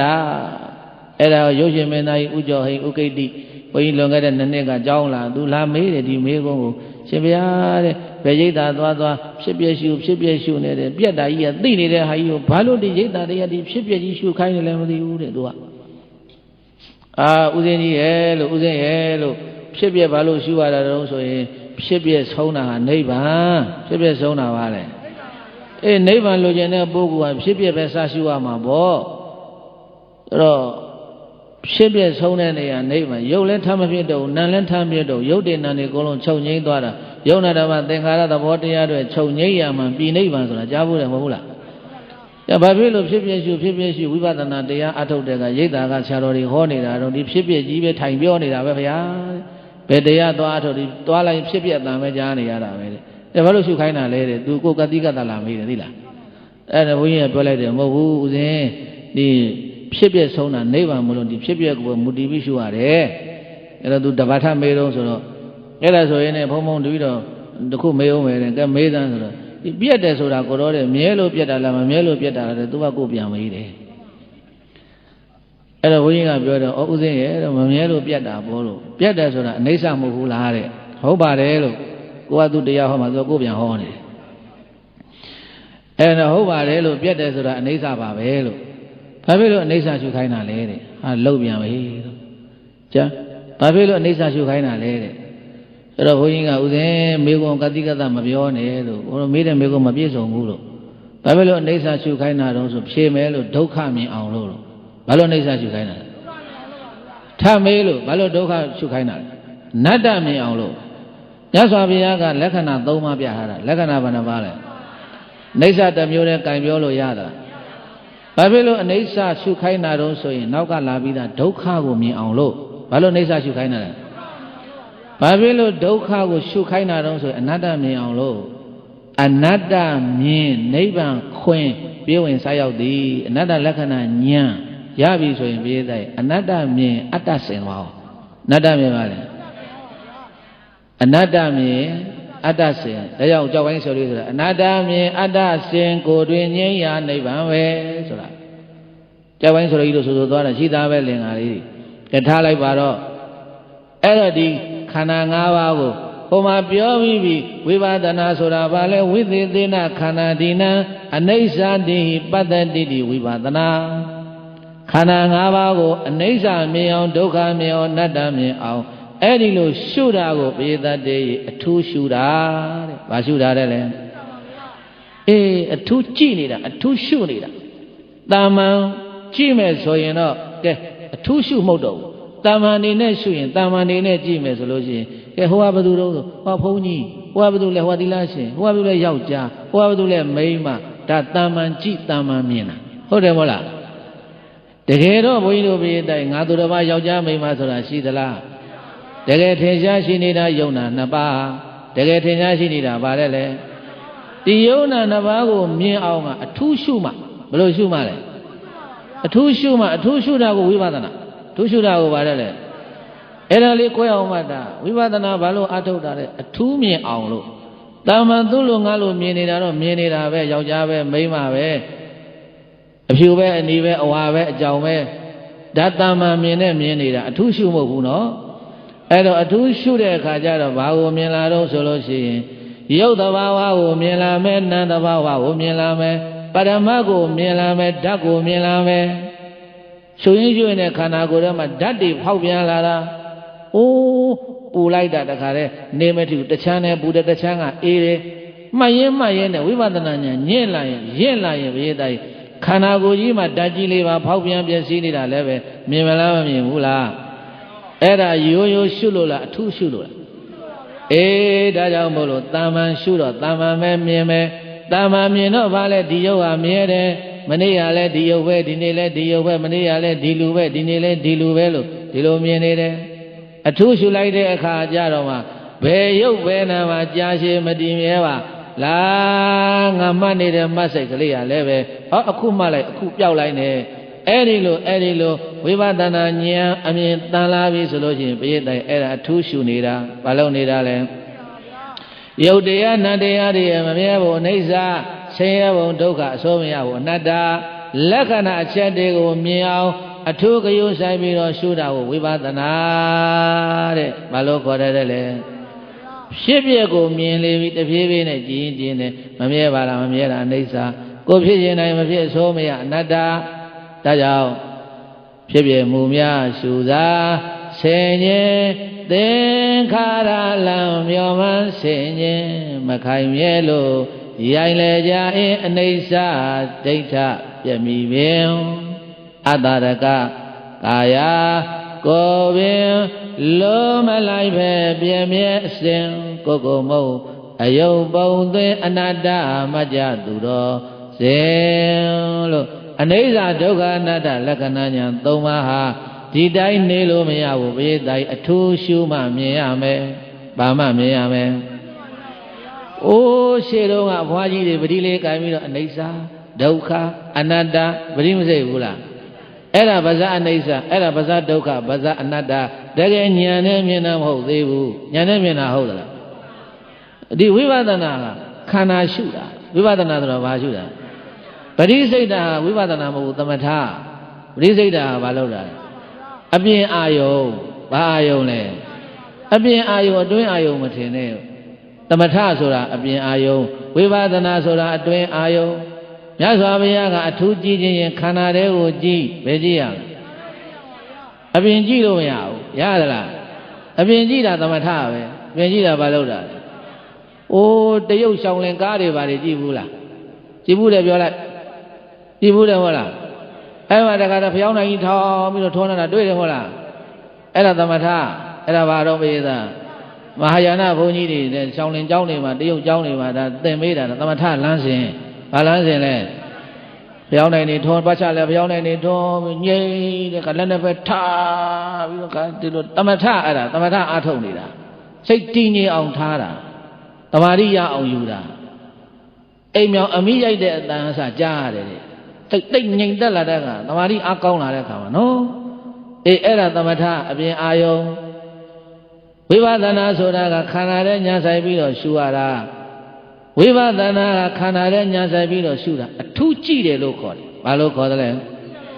အဲ့တော့ဝိပဿနာဆိုတဲ့စလုံးကိုရောမလူရှင်းရှင်းလေးပြန်လိုက်ပြီအထူးကြည့်တာဝိပဿနာပဲအထူးကြည့်တာပါတယ်လေကြည်ရိုးကြည်စဉ်တိုင်းကြည်တာလားအထူးကြည်တာလားဘယ်ကိုကြည်လဲခန္ဓာကိုကြည်ဘယ်လိုနဲ့ကြည်ရမလို့အိဋ္ဌမြင်အောင်ကြည်ရမယ်ဒုက္ခမြင်အောင်ကြည်ရမယ်အနတ္တမြင်အောင်ကြည်ရမယ်ဟုတ်တယ်ဟုတ်လားအေးဒါကြောင့်မို့လို့ယာနာဒိဋ္ဌံယာနာဒိဋ္ဌံပုရာနေဟိဒိဋ္ဌိကာစရိယေဟိပိတံပရံသုကုမာရိဟိတတ္တဝတ္တာဟိဝေရိတံပုရာနေဟိဖယားမပွင့်ခင်ဖယားမပွင့်ခင်ရှေ့ရခင်ကလူတွင်ထင်မောအကျော်မောဖြစ်ကြကုန်သော ဒိဋ္ဌိကာစရိယေဟိပိအယုဝါဒကိုယ်တိုင်စ၍ခန္ဓာဥစီဒိဋ္ဌိဆရာကြီးတို့တော်မလီယံပဒံရောက်တင်ရိုက်ထိုင်ဉာဏ်မြင်ဆိုင်မှတိုက်ရိုက်သိရ၍တိုက်ရိုက်သိရ၍အကျဉ်မြတ်နိဗ္ဗာန်ကို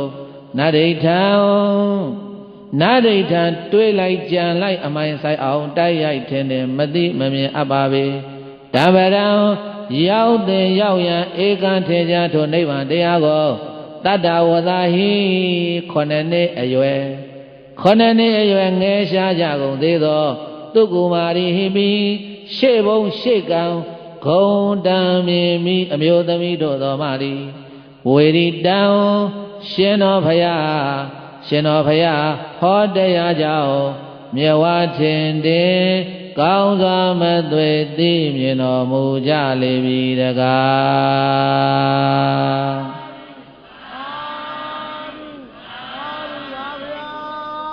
ဘုန်းကြီးတို့မြတ်စွာဘုရားရှင်ကိုရောမြတ်မပွင့်ခင်ရှေးကာလတည်းက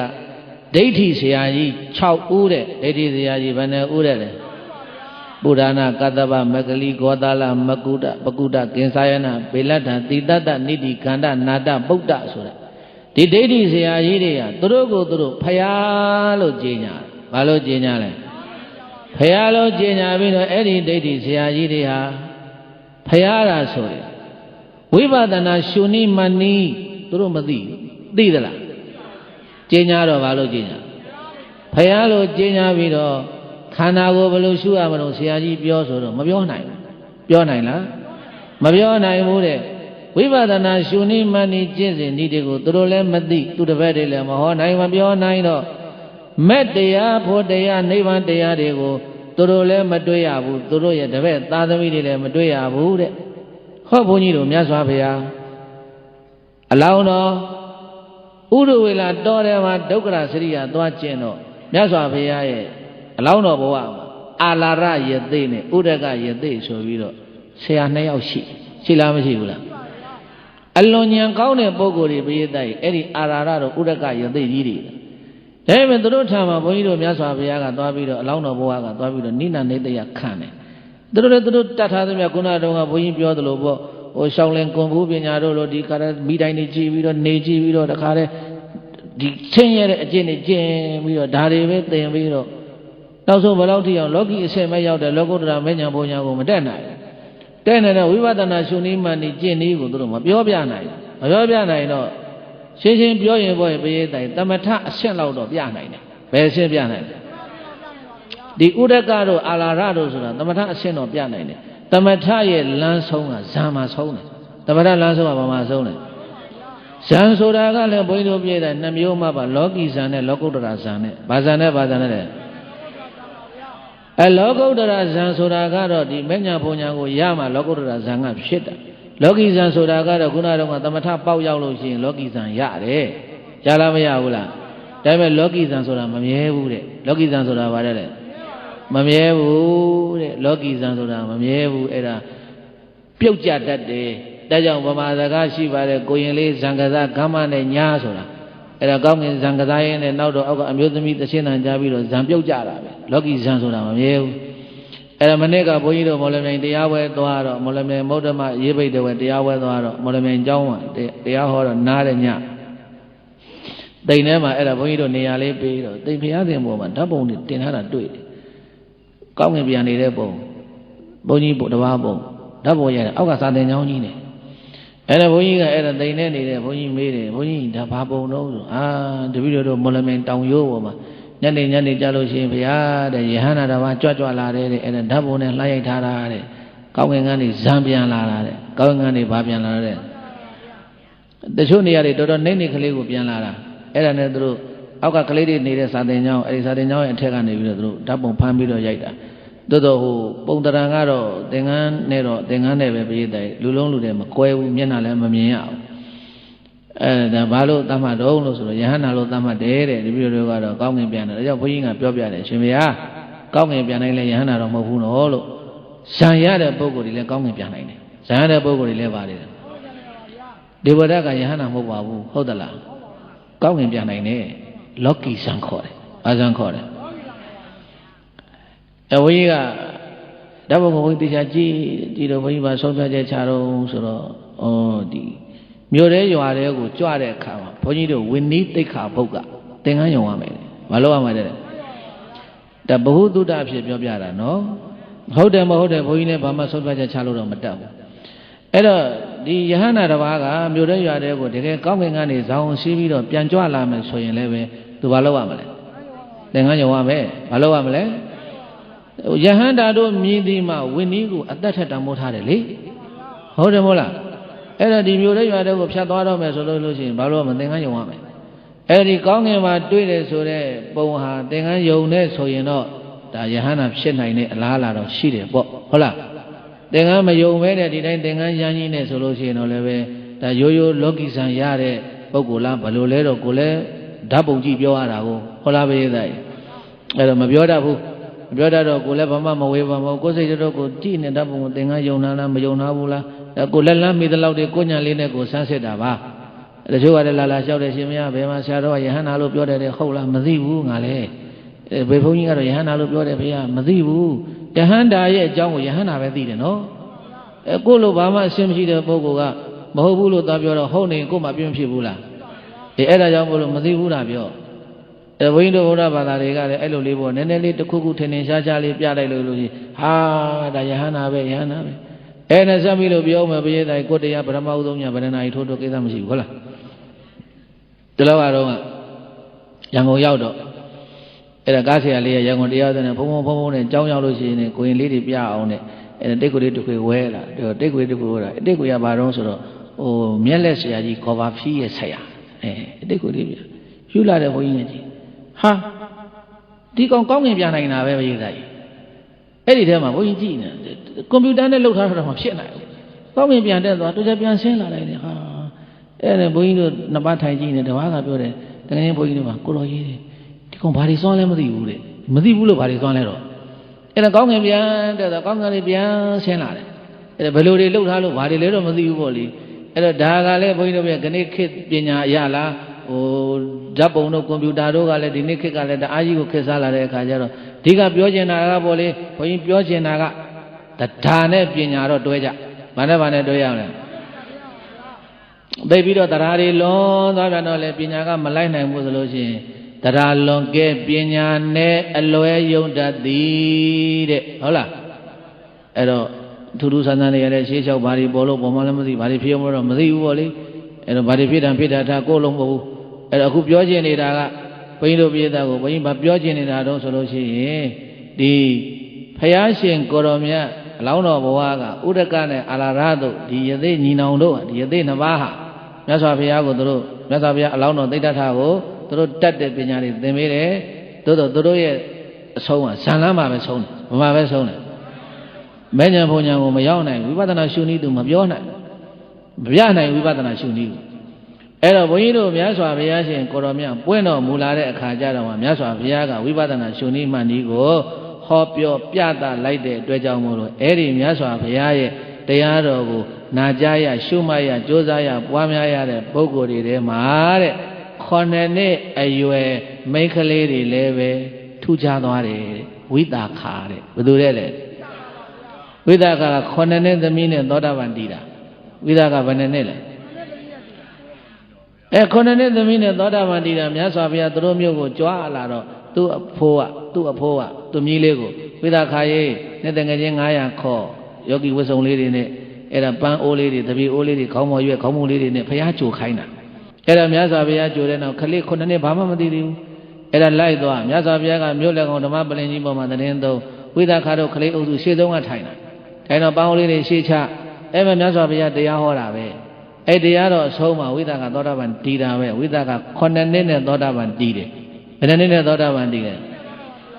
်မြန်လိုက်တာဗျာလို့ဒါလေးမကြည့်နဲ့ဘရေတိုင်ဖြည့်ခဲ့ရတဲ့ပါရမီကဘာတသိန်းကြတယ်တဲ့ဖြည့်ရဲ့ပါရမီဘယ်လောက်ကြတယ်အဲ့ဒီပါရမီကဒီမှာနောက်ဆုံးဘဝပြီးပြီဝိသခါတော့မှသောတာပန်အရိယာဖြစ်တာနောက်ဆုံးဘဝတော့မဟုတ်ဘူးပေါ့လေသောတာပန်ဘဝအနေနဲ့ဒါဝိသခါသောတာပန်တည်သွားတာအရိယာဖြစ်သွားတာပဲအဲ့ဒါလေးကြည့်ပြီးတော့ရှင်မြတ်ဖြစ်နိုင်ပါမလားဗျာ9နှစ်အရွယ်လေးငယ်ငယ်လေးနဲ့ဘာမသိညာမသိအရွယ်လေးနဲ့ရှင်မြတ်သောတာပန်တည်တယ်ဖြစ်နိုင်လားမဖြစ်နိုင်လားဆိုနောက်ကျောင်းကိုပြန်ကြည့်ရတယ်ဘယ်ကိုပြန်ကြည့်ရလဲ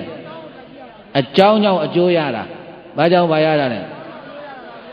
ဘယ်လောက်အတိတ်မှာအကြောင်းတရားတွေစုစည်းခဲ့တယ်လဲဆိုတာကဘာတသိန်းကြာတယ်တဲ့ပရိသတ်ကဘာမှမလောက်ကြာတယ်လေအဲ့တော့ဘုန်းကြီးတို့တရားနာပရိသတ်ကိုဘုန်းကြီးပြောချင်တာကဒီခုနှစ်နှစ်အရွယ်ဝိသခါတို့သောဘာကတို့ပဏိတတို့ယေဝတတို့ဥတ္တမထေရီတို့ဆိုတာအဲ့ဒါမြတ်စွာဘုရားရဲ့သာသနာနဲ့ကြုံပြီးတော့ဝိပဿနာတရားအားထုတ်သွားပြီးတော့ထူးခြားသွားတာဘာဖြစ်သွားတာလဲထူးခြားသွားတာနော်ဘာဖြစ်သွားတာလဲအဲ့အဖြေကထွက်သွားပြီမဲညံဖိုးညံကိုမရသေးဘူးဆိုရင်မထူးခြားဘူးထူးခြားလားမဲညံဖိုးညံကိုရပြီဆိုရင်ဘာဖြစ်လဲအဲ့တော့ဘုန်းကြီးတို့မြေသားပေါင်းတော်ကောင်းတို့ထူးထူးခြားခြားပုဂ္ဂိုလ်ဖြစ်ရှင်တာလားထူးမခြားနာဖြစ်ရှင်တာထူးထူးခြားခြားပုဂ္ဂိုလ်ဖြစ်ချင်ရင်ဘာလုပ်ရမလဲဝိပဿနာအထောက်ရမယ်ဘာလုပ်ရမလဲအေးအဖြေကထွက်သွားပြီအဖြေကထွက်သွားပြီဝိပဿနာလုံးမှာအာမတုတ်သေးဘူးဆိုရင်ဘုန်းကြီးတို့ပြည်သားပေါင်းတော်ကောင်းတို့ထူးခြားသလားမထူးခြားဘူးလားဆိုလိုက်ပါသာသနာကထူးလာပေတာ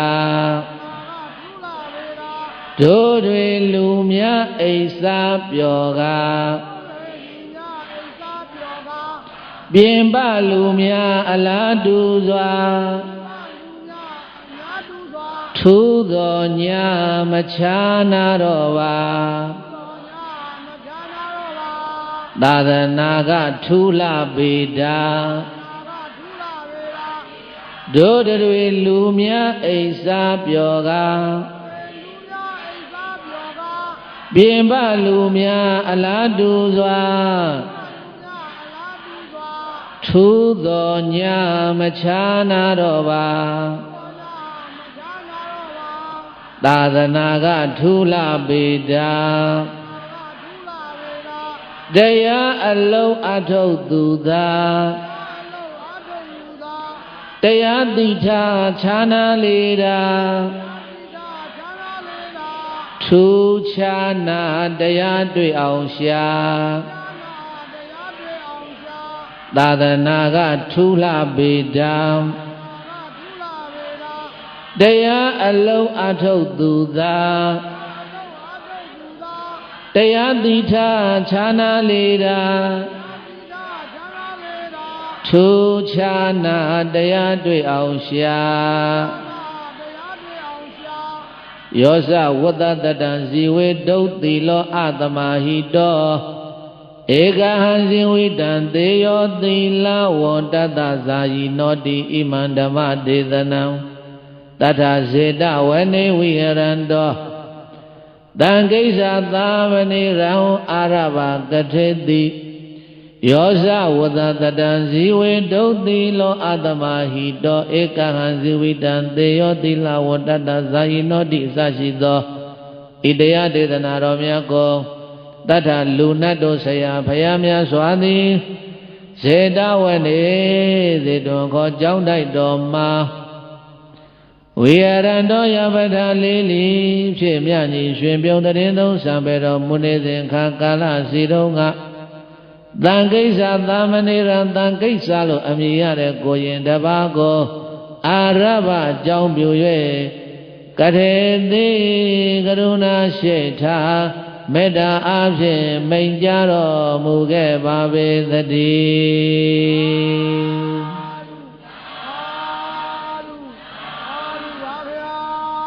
ထူးထူးခြားခြားကိုရင်တစ်ပါးအကြောင်းကိုတင်ပြရရင်ဘိသိတာဝဋ္ဌိကစတယ်ဘယ်ကစလဲတာဝဋ္ဌိပြေမွန်ဇေတွန်ရွှေကျောင်းတော်ဘုံတော်6ပါးသခင်သဗ္ဗညုဘုရားရှင်ကိုရောမြတ်ကြောင်ဆံပြောမွေးလျော်တော်မူနေစဉ်ကာလတာဝဋ္ဌိပြည်မှာတထေလင်မယား2ယောက်ရှိအဲ့ဒီတထေလင်မယား2ယောက်ရှိပေါင်းသင်းဆက်ဆံတထေသမီးမှာကိုဝင်ကြီးကိုဝင်ရပြီးတော့အဲ့ဒီမှာဘုံမနဲ့ထိုင်နေတဲ့ဘိယတကြီးအဲ့ဒီတထေသမီးလေးသေရောကလေးမိမဖွားခင်မှာကိုဝင်ကြီးနဲ့သေသွားတယ်ပရိသတ်နဲ့ကိုဝင်ကြီးလွယ်ပြီးတော့သေသွားတော့ဒီအလောင်းကိုသုတ်တန်ထုတ်ပြီးတော့ကိုဝင်နဲ့သေတာဆိုတော့မြေမပြုတ်ဖဲတယ်မိရှို့ကြတယ်ထေဘောဘောတင်ပြီးတော့မျိုးသမီးမိရှို့တော့ဒီပင်ခြေတွေလက်တွေကိုမိလောင်ပြီးတော့ ဘိုက်ကိုမီးမလောင်ဘူးဖြစ်မီးရလည်းတော်တော်ပြင်းပြင်းနေတင်တာဒါနဲ့မီးရှို့တဲ့လူတွေကတစိုးတွေနဲ့ထိုးပါတယ်နဲ့ထိုးဖို့တိုးတီထိုးနေတမိုးကလည်းချုပ်တော့ပဲဒီမီးကလည်းမလောင်နိုင်မှုဖြစ်နေဒီဘိုက်အလုံးကြီးဟာဒီတိုက်ကြီးကျန်းနေတယ်ကျန်နေတော့ဟိုကောင်တွေကအရက်တောက်လိုက်လူတွေလည်းပြန်ကုန်ပြီလေပြန်ကုန်တော့ဟိုထိုးလိုက်ဒီထိုးလိုက်ထိုးရင်နေဒီဘိုက်ကြီးကထူးဆန်းတယ်ကွာဒါနဲ့ဟဲ့ထူးဆန်းတာတွေဘာတွေလုံးမနေနဲ့ဘိုက်မကွဲလို့ဖြစ်လိမ့်မယ်ဘိုက်ကိုအတင်းဆောက်ထိုးတာစိုးနဲ့ဝချောနဲ့အတင်းဆောက်ထိုးတော့အထက်ကကလေးမျက်လုံးသွားထိတယ်ကလေးကမသေးဘူးပဲဒါလောက်မီးရဲဖုတ်တယ်ခြေတွေလက်တွေအကုန်ပြတ်ကြပြီးတော့အကုန်လုံးပြာဖြစ်တဲ့ထိအောင်ဒီဘိုက်အလုံးကြီးကမီးကမလောင်ဘူးဖြစ်မိုးကလည်းတအားဆုံးနေပြီပြန်ញင်နေပြီဟိုလူတွေကလည်းဓာကြီးကလည်းမီးမလောင်ဘူးမနဲ့ကြရင်ပြာလာကောက်မှာပြာလာကောက်ပြီးတော့ဘာလို့လဲအိန္ဒိယထုံနှန်းစင်လာရအဲ့ဒီပြာတွေကိုအိုးထဲထည့်ပြီးတော့ဂင်းငံမြစ်ထဲသွားမျောမှာပြာမျောတဲ့စီစဉ်ကရှိသေးတယ်ဒါကမနဲ့ကြမှာလုံးမှာအဲ့တော့ gain သုတ်တံမှာကြာနေတော့လည်းမကောင်းဘူးအဲ့တော့ထင်းနေနောက်ထပ်ထပ်ပြီးတော့ကွာဒီတညလုံးဒီလောက်ထင်းမုံကြီးဆိုရင်တော့ဒီဘိုက်ကမနေ့ပြင်ကပြာကြလောက်ပါတယ်ကွာဆိုပြီးတော့အဲ့ဒါတခါတည်းဝချွန်နေနဲ့ထိုးထက်ပြီးတော့အကုန်လုံးမိတွေအဲ့တခါတည်းထည့်ပြီးတော့အကုန်လုံးဘာလို့ပြန်သွားတာပြန်သွားရောပြန်သွားတဲ့အခါကျတော့မနေ့မိုးလင်းတော့ပြာပေါ့ပြာတယ်မလို့ဆိုပြီးတော့သူတို့အဲ့ဒါဒီအိုးတွေဘာတွေခွက်တွေနဲ့ပြာထဲမှာခွက်တွေဘာတွေနဲ့ယူပြီးတော့အဲ့တော့သူတို့လာကြအောင်လာကြတဲ့အခါကျတော့ဘုရားသားကြီးအဲ့ဒီမှာဒီပြာပုံပေါ်မှာကလေးလေးအမေပိုက်ထဲကနေထွက်တခါလဲရွှေရှင်းလို့ဝါဝင်ပြီးတော့ကလေးလေးကပက်လက်ကလေးခြေလေးလှုပ်လက်လေးလှုပ်တယ်တအားအောနေကြသူတို့ဟာဘယ်လိုဖြစ်တာပါလဲဘယ်လိုဖြစ်တာပါလဲအဲ့ဒါနဲ့ကလေးလေးသွားပွေပြီးတော့ကြည့်တော့မျက်လုံးတောက်မျက်လုံးတစ်ဖက်ဝချွန်နဲ့ထိုးပြီးတယ်ကလေးမျက်လုံးတစ်ဖက်ပြက်နေမျက်လုံးတစ်ဖက်ဘာဖြစ်နေမျက်လုံးတစ်ဖက်ပြက်နေကလေးကဟာထူးဆန်းတာပဲဒီကလေးကမျက်လုံးတစ်ဖက်ဘယ်လိုဖြစ်လို့ပြက်နေအဲ့ဒါနဲ့ကလေးလေးတို့ပြောဆိုပြီးတိုင်းပွေချပြီးတော့ဟာအမေရိကန်သေးတယ်ကလေးမသေးဘူးကလေးမှဖြစ်လို့မသေးတာတော့ဆိုရင်အဲ့ဒီကလေးသည်ဒီဘဝမှာယဟန္တာဖြစ်မဲ့ပုဂ္ဂိုလ်ပစ္စည်းမဘဝိကနောက်ဆုံးဘဝတဲ့ယဟန္တာအလောင်းနဲ့ဘာအလောင်းနဲ့လဲယဟန္တာအလောင်းဆိုတာဘုရားတိုင်မြင်းမို့တောင်ကြီးနဲ့ကြိတ်ချပြီးတော့တတ်တော်လည်းပဲမသေးရဘူးတဲ့ဆိုတော့မြင်းမို့တောင်နဲ့ကြိတ်ချပြီးတော့တတ်လို့တောင်မှမသေးတဲ့ကလေးဆိုတော့မီးရှို့လောက်တာတော့ရည်တာပေါ့အဲ့ဒါတခါတည်းရွှေရှင်းလို့ဝါကလေးလေးကခြေကားလက်ကားဖြစ်တော့အဲ့ဒါကလေးလေးပွေပြီးတော့ကြည်ဟာမျက်လုံးတစ်ဖက်ပြက်သွားတယ်မျက်လုံးတစ်ဖက်ပြက်သွားတယ်သူ့ဘလို့နာမည်ပေးမလဲမျက်လုံးတစ်ဖက်ပြက်တဲ့ကလေးမို့လို့တန်ကိစ္စမျက်လုံးတစ်ဖက်ပြက်တော့ပါတယ်အဲ့ဒါလေးမှတ်တာသူ့နာမည်သုတ်တံမှာတဲ့ကနာမည်ပေးကမောတတခါတည်းအမိရလာတာတန်ကိစ္စမောင်တန်ကိစ္စအဲ့ဒီကလေးထူးဆန်းနေဟိလာနမိတ်ဖတ်တတ်တဲ့ပုဂ္ဂိုလ်ဘေရင်ဆရာပေါ့ဒီနေ့ပြောရင်တော့အဲ့ဒီပုဂ္ဂိုလ်ကြီးကလေးဘေရင်သွားတော့ကြသူဆိုအဲ့ဒီကလေးလေးပွေလူအုပ်ကြီးသုတ်တန်တွေကထွဲလာဘေရင်ဆရာအိမ်ရောက်တော့ပုံနာတွေကဘေရင်တွက်တာကိုအဲ့တော့ဆရာကြီးဒီကလေးကတော့ဒီလိုပဲအမေမီးရှို့တယ်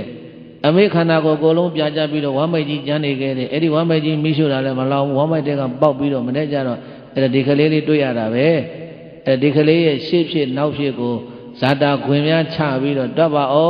င်ဆိုတော့အဲ့ဒါပုံနာကဘာလို့လဲကြောက်သမုန်းနဲ့ကြောက်တန်ကင်ပြီးတော့ချစ်နဲ့ဟိုချစ်ဒီချစ်ပြီးတွက်လိုက်တဲ့အခါကျတော့အဖြေကဘာထွက်တုံးလို့ဆိုတော့ဒုကလေးဟာလူဘဝမှာနေရင်ဆွေ80ဆင်းရဲမယ်တဲ့လူဘဝမှာနေရင်ဗါတဲ့လူဘဝမှာနေရင်ဆွေ80ဆင်းရဲကိုသူ့ရဲ့ကံကြောင့်ဆွေ80ဆင်းရဲမွမွတေနေရမယ်မြတ်စွာဘုရားရဲ့သာသနာတော်ကိုဝင်းရင်ယဟန်900ခြံရံပြီးတော့သွားလာလိမ့်မယ်တဲ့တပည့်900နဲ့လှည့်လည်ပြီးတော့သွားနိုင်တဲ့ပုဂ္ဂိုလ်ဖြစ်လိမ့်မယ်တဲ့ဆိုတော့အဲ့ဒီလိုလက္ခဏာဖကျွမ်းကျင်တဲ့နမိတ်ကောက်ကျွမ်းကျင်တဲ့ဘုံသားတွေကအဲ့ဒီလိုတွဲတော့ကိုင်ဒီအရွယ်လာသားအရွယ်လေးဖြစ်တော့ကဒီတိုင်းပဲမွေးထားကြဆိုတို့ပြောဆိုပြီးတဲ့အဲ့ဒါမွေးထားတော့တန်ကိစ္စနဲ့မောင်တန်ကိစ္စမောင်တန်ကိစ္စနဲ့ခေါ်ရင်ကနေခလေး9နှစ်အရွယ်ရောက်လာဘယ်ရွယ်ရောက်လာ9နှစ်ရွယ်ရောက်လာတဲ့အခါကျတော့ရှင်မျိုးတွေကပြောပြတယ်မောင်တန်ကိစ္စလာအောင်ဒီကိုမင်းငယ်ကတော့မင်းကလူသူဟောလူသူ ဘယ်လိုထူးလဲပြောပါဦးအာမင်းအမေကိုဝင်ကြီးနဲ့သိတာအဲ့ဒါမင်းသုတ်တံမှာလေမိရှို့တာမင်းအမေတကောလုံးပြန်ကြတယ်မင်းနေတဲ့ဝမ်းပိုင်ကြီးပြန်မကြဘူးမိမလောက်နောက်နေ့မနေ့ကျတော့ငါသားရဲ့အဲ့ဒါတို့ပြန်ကောင်းမလို့အယိုးကောင်းမလို့သွားတော့ငါသားအဲ့ဒီအမေပိုက်တွေကခွဲထွက်ပြီးတော့ခြေကားရလက်ကားနဲ့ပက်လက်ကလေးပြပုံထဲမှာအဲ့ဒါငါသားကိုငါတို့မွေးရတာအဲ့ဒါငါသားမျက်လုံးထောက်ပြက်နေတာမျက်လုံးပြက်နေတာတွေ့တာဟုတ်တယ်အဲ့ဒါတစို့နဲ့ထိုးမိထားတာဟိုကောင်းလေးမိရှို့တဲ့ကောင်းလေးထိုးတာအဲ့ဒါငါသားကိုသုတ်တန်ကခေါ်လာခြင်းဘေဒင်ဆရာကြီးဘေဒင်သွားမေးတယ်ဘာပြောလဲဟာသာသနာတော်မှာနေရင်ယဟန်900ခြံရလိမ့်မယ်လူလောကမှာနေရင်တော့မင်းအကြောင်းပြုလို့ဆွေ80ဆင်းရဲဒုက္ခရောက်လိမ့်မယ်မင်းပြမင်းနဲ့တက်လိမ့်မယ်လို့ပြောတယ်အဲ့ဒါဆိုကျွန်တော်ကြောင့်ဆွေမျိုးတွေဒုက္ခမရောက်စေရဘူးဒီလိုဒုက္ခကြီးလည်းကျွန်တော်မခံစားနိုင်ဘူးအဲ့ဒါအမေပိုက်တဲ့ပဋိသန္ဓေနေရတဲ့ဒုက္ခယဟန္တာလောင်းပဲပြည့်တဲ့အဲ့ဒီမှာတံဝေကညာနေပွားပြီးတော့အဲ့ဒါဆိုရင်သာသာကိုရင်ဝင့်မယ်အဲ့ဒါဆိုလာလိုက်ခဲ့ဆိုပြီးတော့ဘယ်ခေါ်သွားတော့ဆိုတော့ပြည့်တဲ့အရှင်သာရိပုတ္တရာထံကိုခေါ်သွားတယ်ဘယ်ခေါ်သွားလဲရှင်သာရိပုတ္တရာထံခေါ်သွားပြီးတော့ရှင်သာရိပုတ္တရာကိုအဲ့ဒီသံဃိစ္စလေးကိုအပ်တယ်အဲ့တော့ရှင်သာရိပုတ္တရာကအဲ့ဒီမှာသံဃိစ္စလေးကိုကိုတော်တိုင်ပဲဘာလို့ပေးတော့ဆိုရင်ခေါင်းရိပ်ပေးတယ်ကိုတော်တိုင်ဘာလို့ပေးလဲ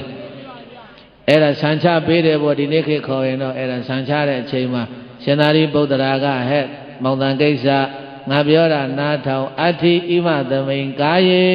ကေသာလောမနခဒန္နတသောတဆပင်စကကမ္မထံနဲ့ဘာကမ္မထံနဲ့လဲဒီခန္ဓာကိုယ်ကြီးမှာငါဤကိုမှာနတ်သာမွေကြိုင်ကောင်းရမမြင်ဆံမေသာရှိအမွေရှိ၍ခြေသည်လက်သက်ခြေအသက်နဲ့သွားလီတထွေခန္ဓာကိုယ်ကိုအတုပတင်ညာခန္ဓာကိုယ်ကြီးမှာတင့်တယ်တာဘာမှမရှိဘူးမတင့်တယ်တာတွေဆက်စုပ်စရာတွေယွန်းစရာတွေကြီးပဲလို့အဲ့ဒီလိုရှင်သာရိပုတ္တရာမထေရသူများကဘိယတိုင်ဆံချနေရင်နဲ့ဆံချနေရင်နဲ့တသဗေသကကမ္မထံကိုသင်ပေးတာကရုံတုံလို့ပြီးလဲပြီးရောသင်္ကန်းတော်မှမဝစ်လိုက်ရသေးဘူးတန်ကိစ္စလေးသည်အရဟတံသတ္တုဟိပရိသံမိတာဣသ၄ပါးသောပရိသံမိတာဉာဏ်တို့နှင့်သာအတုကဝအရဟတံကိလေသာအသောခွာလျောကုန်ခန္ဓယဟနာဖြစ်သောပါပုနိကောင်းသောမသွေဆိုင်ရောက်တော်မူခဲ့ပါပေသတည်း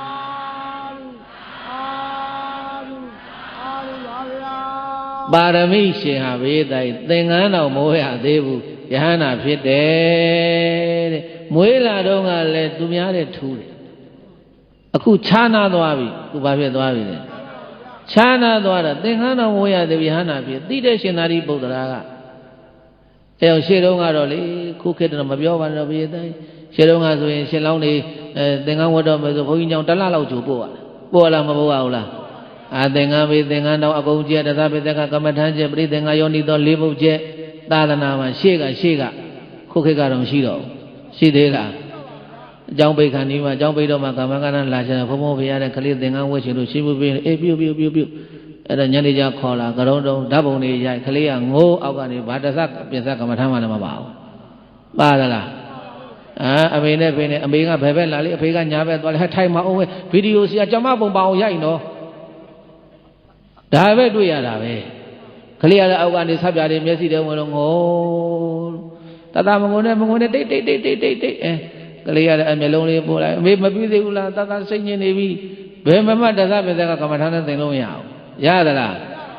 အဲ့ဒါတို့ကလည်းသင်္ကန်းလာဝတ်တော့လည်းကမ္မကဏ္ဍလာဝတ်တော့ဘုန်းကြီးလည်းကမ္မကဏ္ဍဘယ်လောက်ထိကမ္မကဏ္ဍဆိုဟိုတုန်းကဆိုသင်္နှုံးသားဆိုသွေးနေရသေးတယ်အခုတော့ဗရိဒ္ဓနိုင်ကြီးဆော်တော့တာ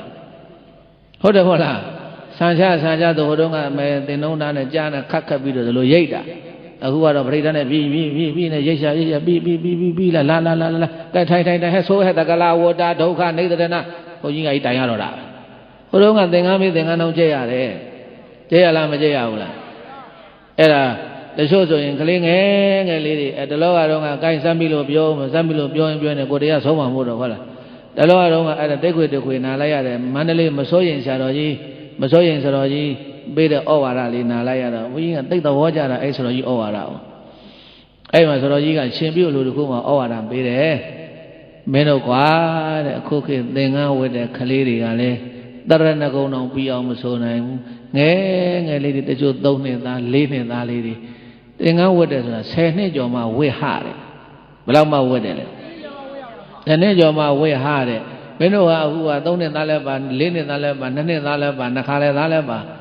ဆိုတော့သင်္ကန်းဝတ်တယ်ဆိုတဲ့နေရာမှာတဲ့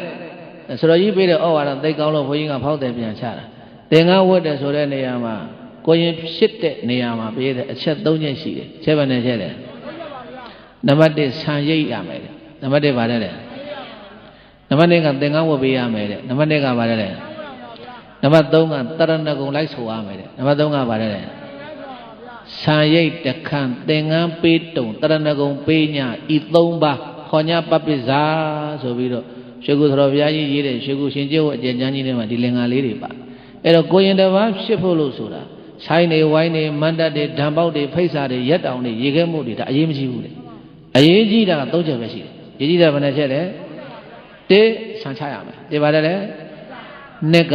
သင်္ကန်းဝတ်ပေးရမယ်3ကတရဏဂုံဆောရမယ်ဒီ3ချက်ညီရင်ကိုရင်ဖြစ်တယ်3ချက်ညီရင်ဘာဖြစ်လဲကိုရင်ဖြစ်တယ်တဲ့ကောင်းပြီအဲ့တော့ဆံချတယ်ဆိုတဲ့နေရာမှာကွာတယ်လာသားအရွယ်လဲဆံချပေးလို့ရတယ်တဲ့လာသားအရွယ်လဲဟုတ်တယ်လေအမေရင်ဝင်ပိုက်နှုတ်တိုက်တဲ့ကလေးကိုကရုံတုံးမေးရတယ်ရလားမရဘူးလားသင်္ကန်းဝတ်တယ်ဆိုတာလည်းပဲတဲ့သင်္ကန်းဝတ်တယ်ဆိုတာပဲလာသားအရွယ်ကိုသင်္ကန်းဝတ်ပေးလို့ရတယ်တဲ့လာသားရွယ်ကိုပါတယ်လေမရတာကတရဏဂုံဆိုလို့မရတာကပါတယ်လေအဲ့တော့ဆရာကြီးကဘာပြောတော့ဆိုတော့မင်းတို့ဟာကကွာတဲ့ကိုရင်တော့ဖြစ်တယ်ရှင်မဖြစ်ဘူးတဲ့ပြောတဲ့စကားတရားနားထောင်တာမရေးတိုင်းဘာတော့ဖြစ်တယ်တဲ့ကိုရင်တော့ဖြစ်တယ်ရှင်မဖြစ်ဘူးတဲ့မင်းတို့ဟာဘာလို့သင်္ကန်းလေးနဲ့ဆိုကိုရင်လို့ထင်ရတယ်တဲ့ဒါပေမဲ့ तू တရဏဂုံပြီးအောင်မဆိုနိုင်ဘူးတရဏဂုံပြီးအောင်ဆိုနိုင်လားတစ်နှစ်သားအရွယ်တရဏဂုံတိုင်ပေးလို့ရလားနှစ်နှစ်သားကောသုံးနှစ်သားကောမရသေးအနည်းဆုံး4နှစ်5နှစ်လောက်မှ9နှစ်သားလောက်မှ9နှစ်မှခုမှတဒန်းတို့မူလတန်းတော့ရှိဦးမဟုတ်တယ်မဟုတ်လားအဲ့တော့ဆရာကြီးက तू ကြိုက်တာကအနည်းဆုံး10နှစ်သားလောက်မှဘယ်ချိန်မှသင်္ကန်းကိုပြပါအဲ့တော့တချို့ကအဖိုးတွေအဖွားတွေ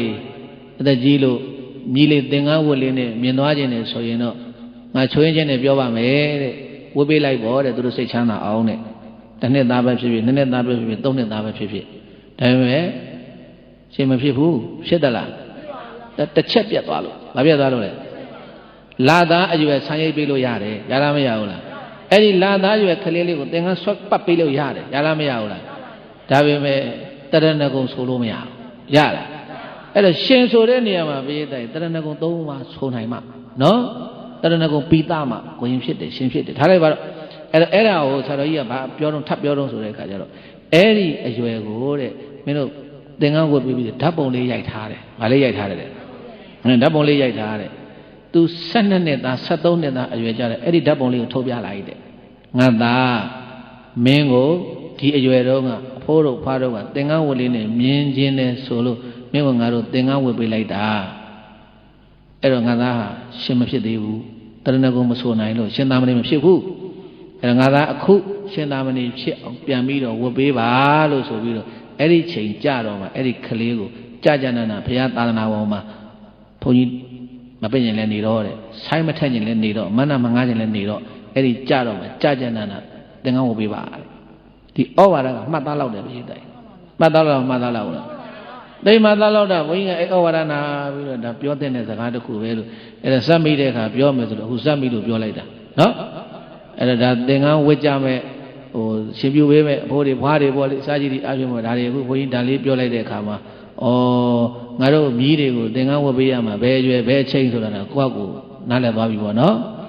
ကဲအဲ့တော့အခုတန်ခိစ္စ9နှစ်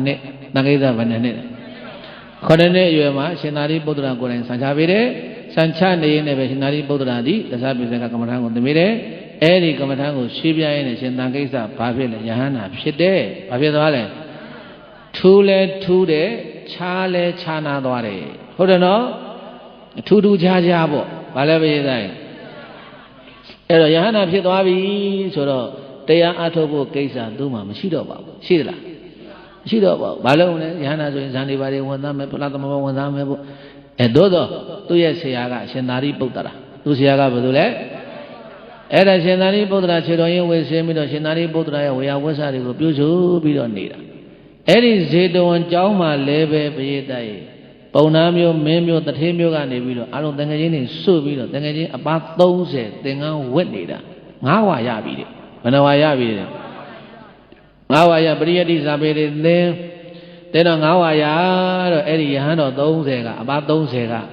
စဉ်းစားတယ်ငါတို့ပရိယတ္တိကို9နှစ်သင်ပြီးပြီအဲ့တော့မြတ်စွာဘုရားရဲ့သာသနာတော်မှာပရိယတ်သင်တယ်ဆိုတာပရိပတ်ကျင့်ဖို့လို့သင်တာပဲအဲ့တော့ငါတို့တရားကျင့်ကြစို့အေးကောင်းပြီကိုတော်တို့ကျင့်ကြစို့အဲ့ဒါဆိုရင်တို့မြတ်စွာဘုရားသွားဆောင်မယ်တပည့်တော်တို့ကိုဝိပဿနာရှုနည်းမှန်နည်းပေးပါယဟန်ချင်းတူပေမဲ့လို့ခြားနာအောင်တို့လောက်ကြစို့ဒီဟုတ်ပြီဆိုပြီးတော့အဲ့ဒါတန်ခါပါ30ပရိသတ်တိုင်ပင်ပြီးတော့မြတ်စွာဘုရားထံသွားတယ်မြတ်စွာဘုရားတပည့်တော်တို့တောကြောင်းတောင်ကြောင်းခေါ်အောင်ပြီးတော့ထူးထူးခြားခြားဝိပဿနာတရားတွေအားထုတ်ခြင်းပါတယ်အဲ့ဒါတပည့်တော်တို့ကမ္မထံပေးတော်မူပါဘုရားဆိုတော့မြတ်စွာဘုရားကဲခုနတုန်းကပြောသလိုခန္ဓာထဲမှာအိဋ္ဌဒုက္ခအနတ္တလက္ခဏာဉာဏ်၃ပါးမြင်အောင်ရှုဆိုပြီးတော့အဲ့ဒါမြတ်စွာဘုရားကမ္မထံပေးပြီးတော့မှဟဲ့ဦးဇင်းလေးဘုရားမင်းတို့သွားရင်လေမင်းတို့နောင်တော်ကြီးရှင်သာရိပုတ္တရာကိုသွားကြောကြအောင်တဲ့မြတ်စွာဘုရားကရှင်သာရိပုတ္တရာထံဝင်ဖို့လို့ဒီတန်ခါ30ကိုမှားလိုက်တယ်အကြောင်းမဲ့မှားတာမဟုတ်ဘူးဒီကိုယ်တော်အပါ30ဘေးတွေ့လိမ့်မယ်ဒီကိုယ်တော်အပါ30ပါဖြစ်အဲ့ဒီတွေ့မဲ့ဘေးကိုဒီ9နှစ်သားအရွယ်ရှင်သံကိစ္စတာမဏေကဒီဘေးကိုရောက်အောင်ကယ်ထုတ်တယ်ဒါကိုမြတ်စွာဘုရားမြင်တော်မူတဲ့အတွက်ကြောင့်မို့လို့ဟဲ့ရှင်သာရိပုတ္တရာထံမင်းတို့ဝင်ပြီးတော့ဥတိုက်သွားအောင်နော်ကြော့သွားအောင်နော်ဓမ္မဘုရားဆိုမြတ်စွာဘုရားထံကထွဲရှင်သာရိပုတ္တရာထံရောက်တော့တန်ခါပါ30လာကြတော့ရှင်သာရိပုတ္တရာကမေးတယ်ငါရှင်တို့ဘယ်သွားမလို့လဲတပည့်တော်တို့တောကြောင်တောင်ကြောင်ခေါ်အောင်ပြီးတော့ထူးထူးခြားခြားဖြစ်အောင်အရဟတဘောပေါက်ရောက်အောင်တပည့်တော်တို့အဲ့ဒါတရားအထုတ်ခြင်းလို့ဗျာမြတ်စွာဘုရားထံကမ္မထံတောင်းလို့မြတ်စွာဘုရားကလည်းကမ္မထံပေးလိုက်ပါပြီဗျာရှုနည်းမှနီးသိခဲ့ပါပြီသို့တော်မြတ်စွာဘုရားကရှင်ဘုရားထံဝင်ပြီးတော့နှုတ်ဆက်ပါအောင်ကြော့ပါအောင်ဆိုတော့ ਨੇ တပည့်တော်တို့ဝင်လာပါတယ်ဘုရားဆိုတော့ရှင်သာရိပုတ္တရာကလည်းပရိသတ်အဲ့ဒီမှာဆိုရှင်ကျင်ပြီးတော့ကြည့်ဘာဖြစ်လို့မြတ်စွာဘုရားငါ့ကြီးလွတ်တာပါလေဒီကိုတော်ပါ30ကိုဒီကိုတော်ဒီဘေးတွေ့လိမ့်မယ်တွေ့တဲ့ဘေးကိုဒီ9နှစ်သားအရွယ်ရှင်သာကိစ္စကကယ်လိမ့်မယ်ဩဒါကိုမြင်တော်မူလို့မြတ်စွာဘုရားငါ့ရှိကိုလွတ်တာကိုဆိုတော့ရှင်သာရိပုတ္တရာကမေးတယ်ရှင်ဘုရားတို့ခုအပါ30တောထဲမှာတရားသွားကျင့်မယ်ဆိုတာနောက်ကဝေယဝိဆဆောင်ရွက်ဖို့လို့ကိုရင်များပါပါလားဗျာမပါပါဘူးဗျာအဲ့ဒါဆိုလို့ရှိရင်ရှင်ဘုရားတို့ ਨੇ အဆက်ဆက်သာသနာတော်မှာကိုရင်တွေလောက်ရတဲ့အလုပ်တွေရှိတယ်ရှင်ဘုရားတို့မလောက်ကောင်းတဲ့အလုပ်တွေရှိတယ်အဲ့တော့တပည့်တော်ရဲ့တပည့်လေး9နှစ်အရွယ်ကလေးရှင်သံကိစ္စထဲလွတ်ပါရစေခေါ်သွားပါဆိုတော့အကြီးဆုံးလုပ်တဲ့မထေကြီးကညင်းတယ်မထက်ပါနဲ့ဗျာကိုရင်လေးငယ်ငယ်လေးနဲ့တော်တဲ့တောင်နဲ့တပည့်တော်တို့ကိုရင်လိုက်မထိန်နိုင်ဘူးယဟန္တာမှမသိဘူးဘိသတ်ယဟန္တာမှမသိဘူးကိုရင်ကိုအဲ့တော့ဟိုဆော့ဒီဆော့နဲ့ဗျာတပည့်တော်တို့တရားအားထုတ်ကိုရင်ကဆောက်ဆော့နေသူ့လိုက်ထိန်နေရတာနဲ့သူ့ကြောင်းကြဖြစ်တယ်ဗျာတပည့်တော်တို့စိတ်မပြောက်ဘူးဆိုတော့ရှင်သာရိပုတ္တရာက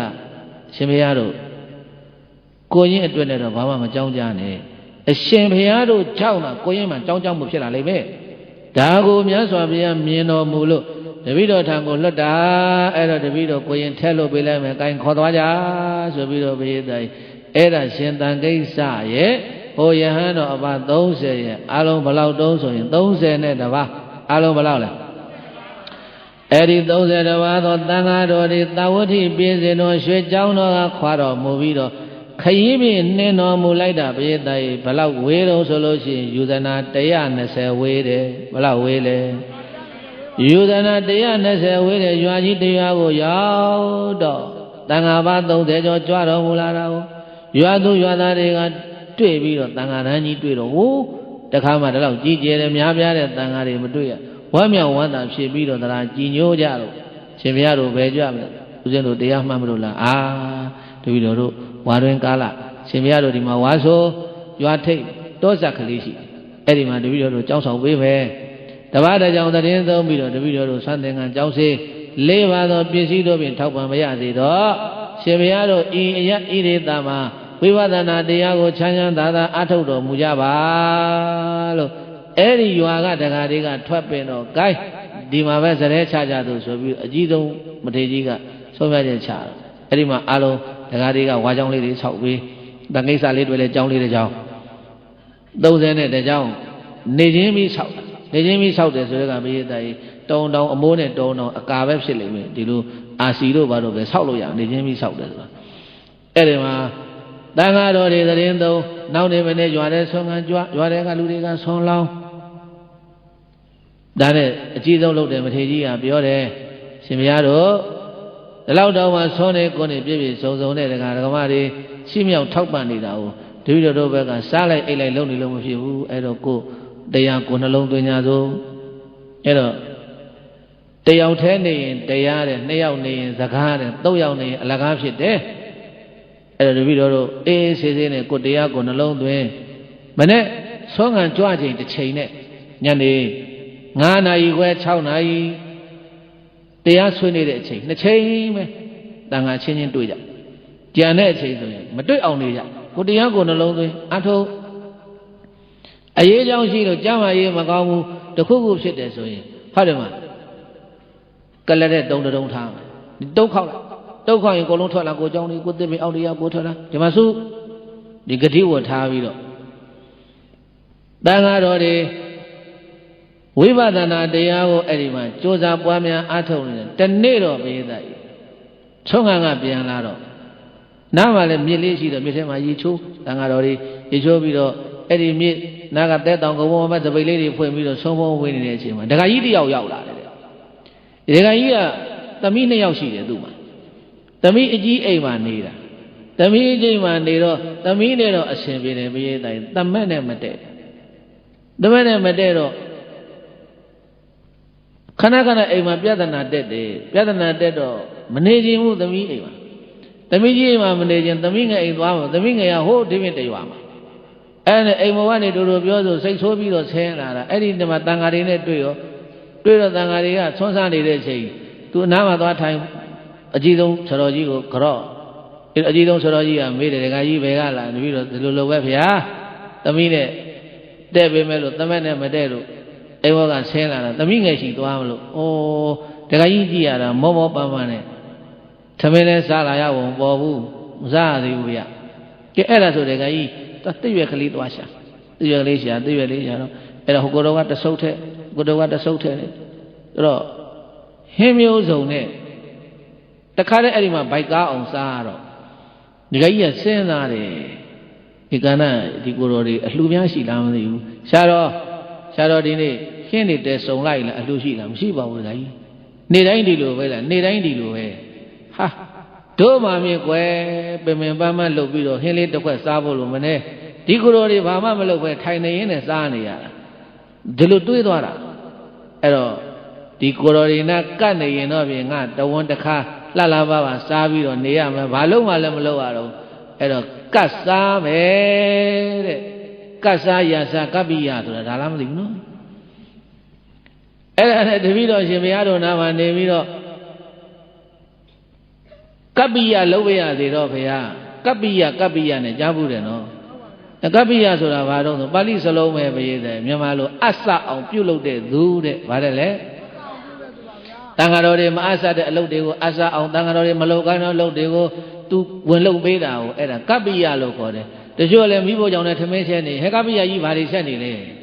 ဒီလိုထမင်းချက်တာတစ်မျိုးပဲမြင်တယ်မဟုတ်ပါဘူးတန်ဃာတော်တွေမအဆတဲ့အလုပ်မှန်သမျှအဆအောင်ပြုလုပ်ပေးတဲ့ပုဂ္ဂိုလ်ကပ္ပိယလို့ခေါ်တယ်အဲ့ဒါသူကပ္ပိယလုပ်ပြီးတော့နေ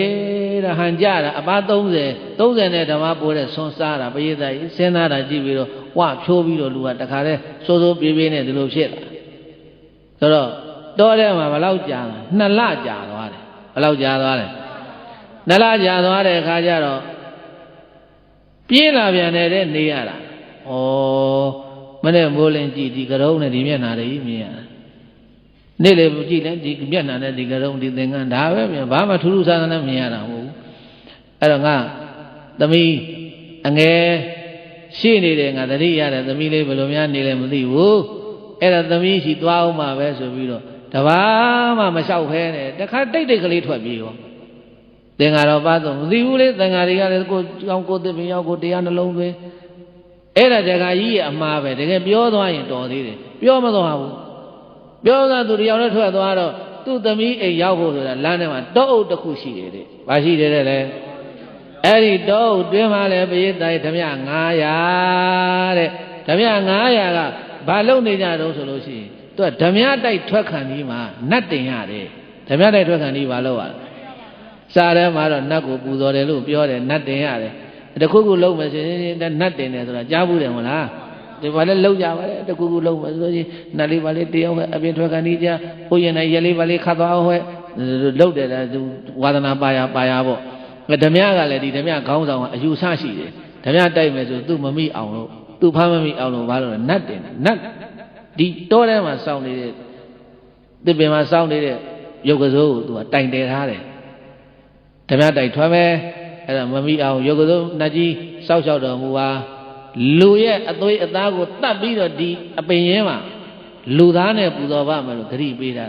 စောင့်နေတာပြည့်တဲ့9ရက်ရှိပြီဘယ်နှစ်ရက်ရှိပြီလူကတယောက်မှမလောင်ဒီနေ့9ရက်ပြည့်ပြီဒီနေ့ညဓမြတိုက်ထွက်တော့အဲ့ဒါနဲ့ဓမြကိုလုပ်တဲ့ပုဂ္ဂိုလ်ကြီးကဟဲ့ဒီနေ့9ရက်ပြည့်တော့မကွာနေအောင်ငါတစ်ပင်ပေါ်တက်ကြည့်အောင်တောထဲမှာအမြင့်ဆုံးတစ်ပင်ကြီးထိတ်တက်ပြီးတော့ကြောင်းကြပြီးတစ်ပင်ပေါ်တက်ကြည့်တော့ဒီတခါကြီးကဒီတောထဲလာဟာတော်ပဲဟေးဟိုမှာလူတယောက်တော့ဝါဝါဖြိုးဖြိုးနဲ့လာနေတာ2လတော့ဘုန်းကြီးเจ้าမှာစားခဲ့တောက်ခဲ့တာစားကောင်းတောက်ခွဲတယ်လူကခါလဲဝဆိုပြီးတော့တော်ပဲအချက်ပေးတာအောက်ကကောင်းတယ်ဝိုင်းဟာဆိုဝိုင်းမိတူတူပြောဆိုပြအဲ့မှာတခါတည်းဖန်လက်ပြန်ကြိုးတွေတုပ်တစ်ပရင်ကတ်ချီပြီးတော့ဟိုဘက်ကဘာလုပ်နေမိဖို့ကြီးဖို့ဓာသွေးတဲ့ဓမြကသွေးပြီးထိုးသားမလို့ဝချွန်လုံးတဲ့လူကလုံးပြီးဒီတော့မေးတယ်တခါကြီးကခင်ဗျားတို့ဘာလုပ်နေကြလဲဒီဥစ္စာကြုတ်ဖမ်းပြီးတော့ဒီမှာတမင်လည်းမတွေ့ကြည်လည်းမတွေ့ဝက်လည်းမတွေ့ဘာလဲဝက်ကင်မလို့လားမဟုတ်ဘူးနှစ်တတ်မှာဟမ်ဘာဖြစ်လို့တတ်မလဲငါတို့ဓမြတိုက်ထွက်ခံဒီမှာဟောဒီတောထဲမှာရှိနေတဲ့ဒီတောဆောင်နှကြီးကိုဂရိပေးထားတယ်လူသားနဲ့ပူဇော်ပါမယ်လို့အသွေးသားနဲ့ပူဇော်ပါမယ်လို့ဆိုကြောက်သွားတယ်ပရိသတ်ကြီးအဲ့ဒီမှာငါတတ်တော်မှာပဲအဲ့ဒါဒီအချိန်မှာသူ့စိတ်ထဲမှာသူအသက်ကိုလွတ်အောင်ရုံးရတော့မယ်အဲ့ဓမြဘုကောင်းဆောင်ကြီးရဲ့ကျွန်တော်တခုပြောပြရသေးတော့လည်းပြောမင်းပါပြောမလဲကျွန်တော်ဟာတထောင်းသားပါယဟန်နေထန်းကသမင်းတောင်းပြီးတော့စားရတဲ့တထောင်းသားမျိုးညံ့တယ်အမျိုးညံ့တဲ့ပုဂ္ဂိုလ်ရဲ့အသွေးသားကိုအမျိုးမြတ်တဲ့နတ်မင်းကြီးကိုပူဇော်ရင်နတ်မင်းကြီးစိတ်ဆိုးမယ်အဲ့တော့အမျိုးမြတ်တဲ့ပုဂ္ဂိုလ်ကြီးရှိတယ်အမျိုးမြတ်တဲ့ပုဂ္ဂိုလ်ရဲ့အသွေးနဲ့သားနဲ့ပူဇော်မှနတ်မင်းကြီးကကျေနပ်မယ်စဉ်းစားလေဓမြခေါင်းဆောင်ကြီးကိုယ်တိုင်စဉ်းစားပါကျွန်တော်ပြောတာဟုတ်လားမဟုတ်လားအေးမင်းပြောတာသဘာဝကြတယ်အဲအမျိုးမြတ်တဲ့ပုဂ္ဂိုလ်ဘာမှရှိတယ်လေရှိတယ်ကျွန်တော်လိုက်ပြမယ်ဘယ်လောက်ရှိတယ်30ရှိတယ်ဘယ်လောက်ရှိတယ်တဲ့အမလေးဘယေတာကြီးကြည်သား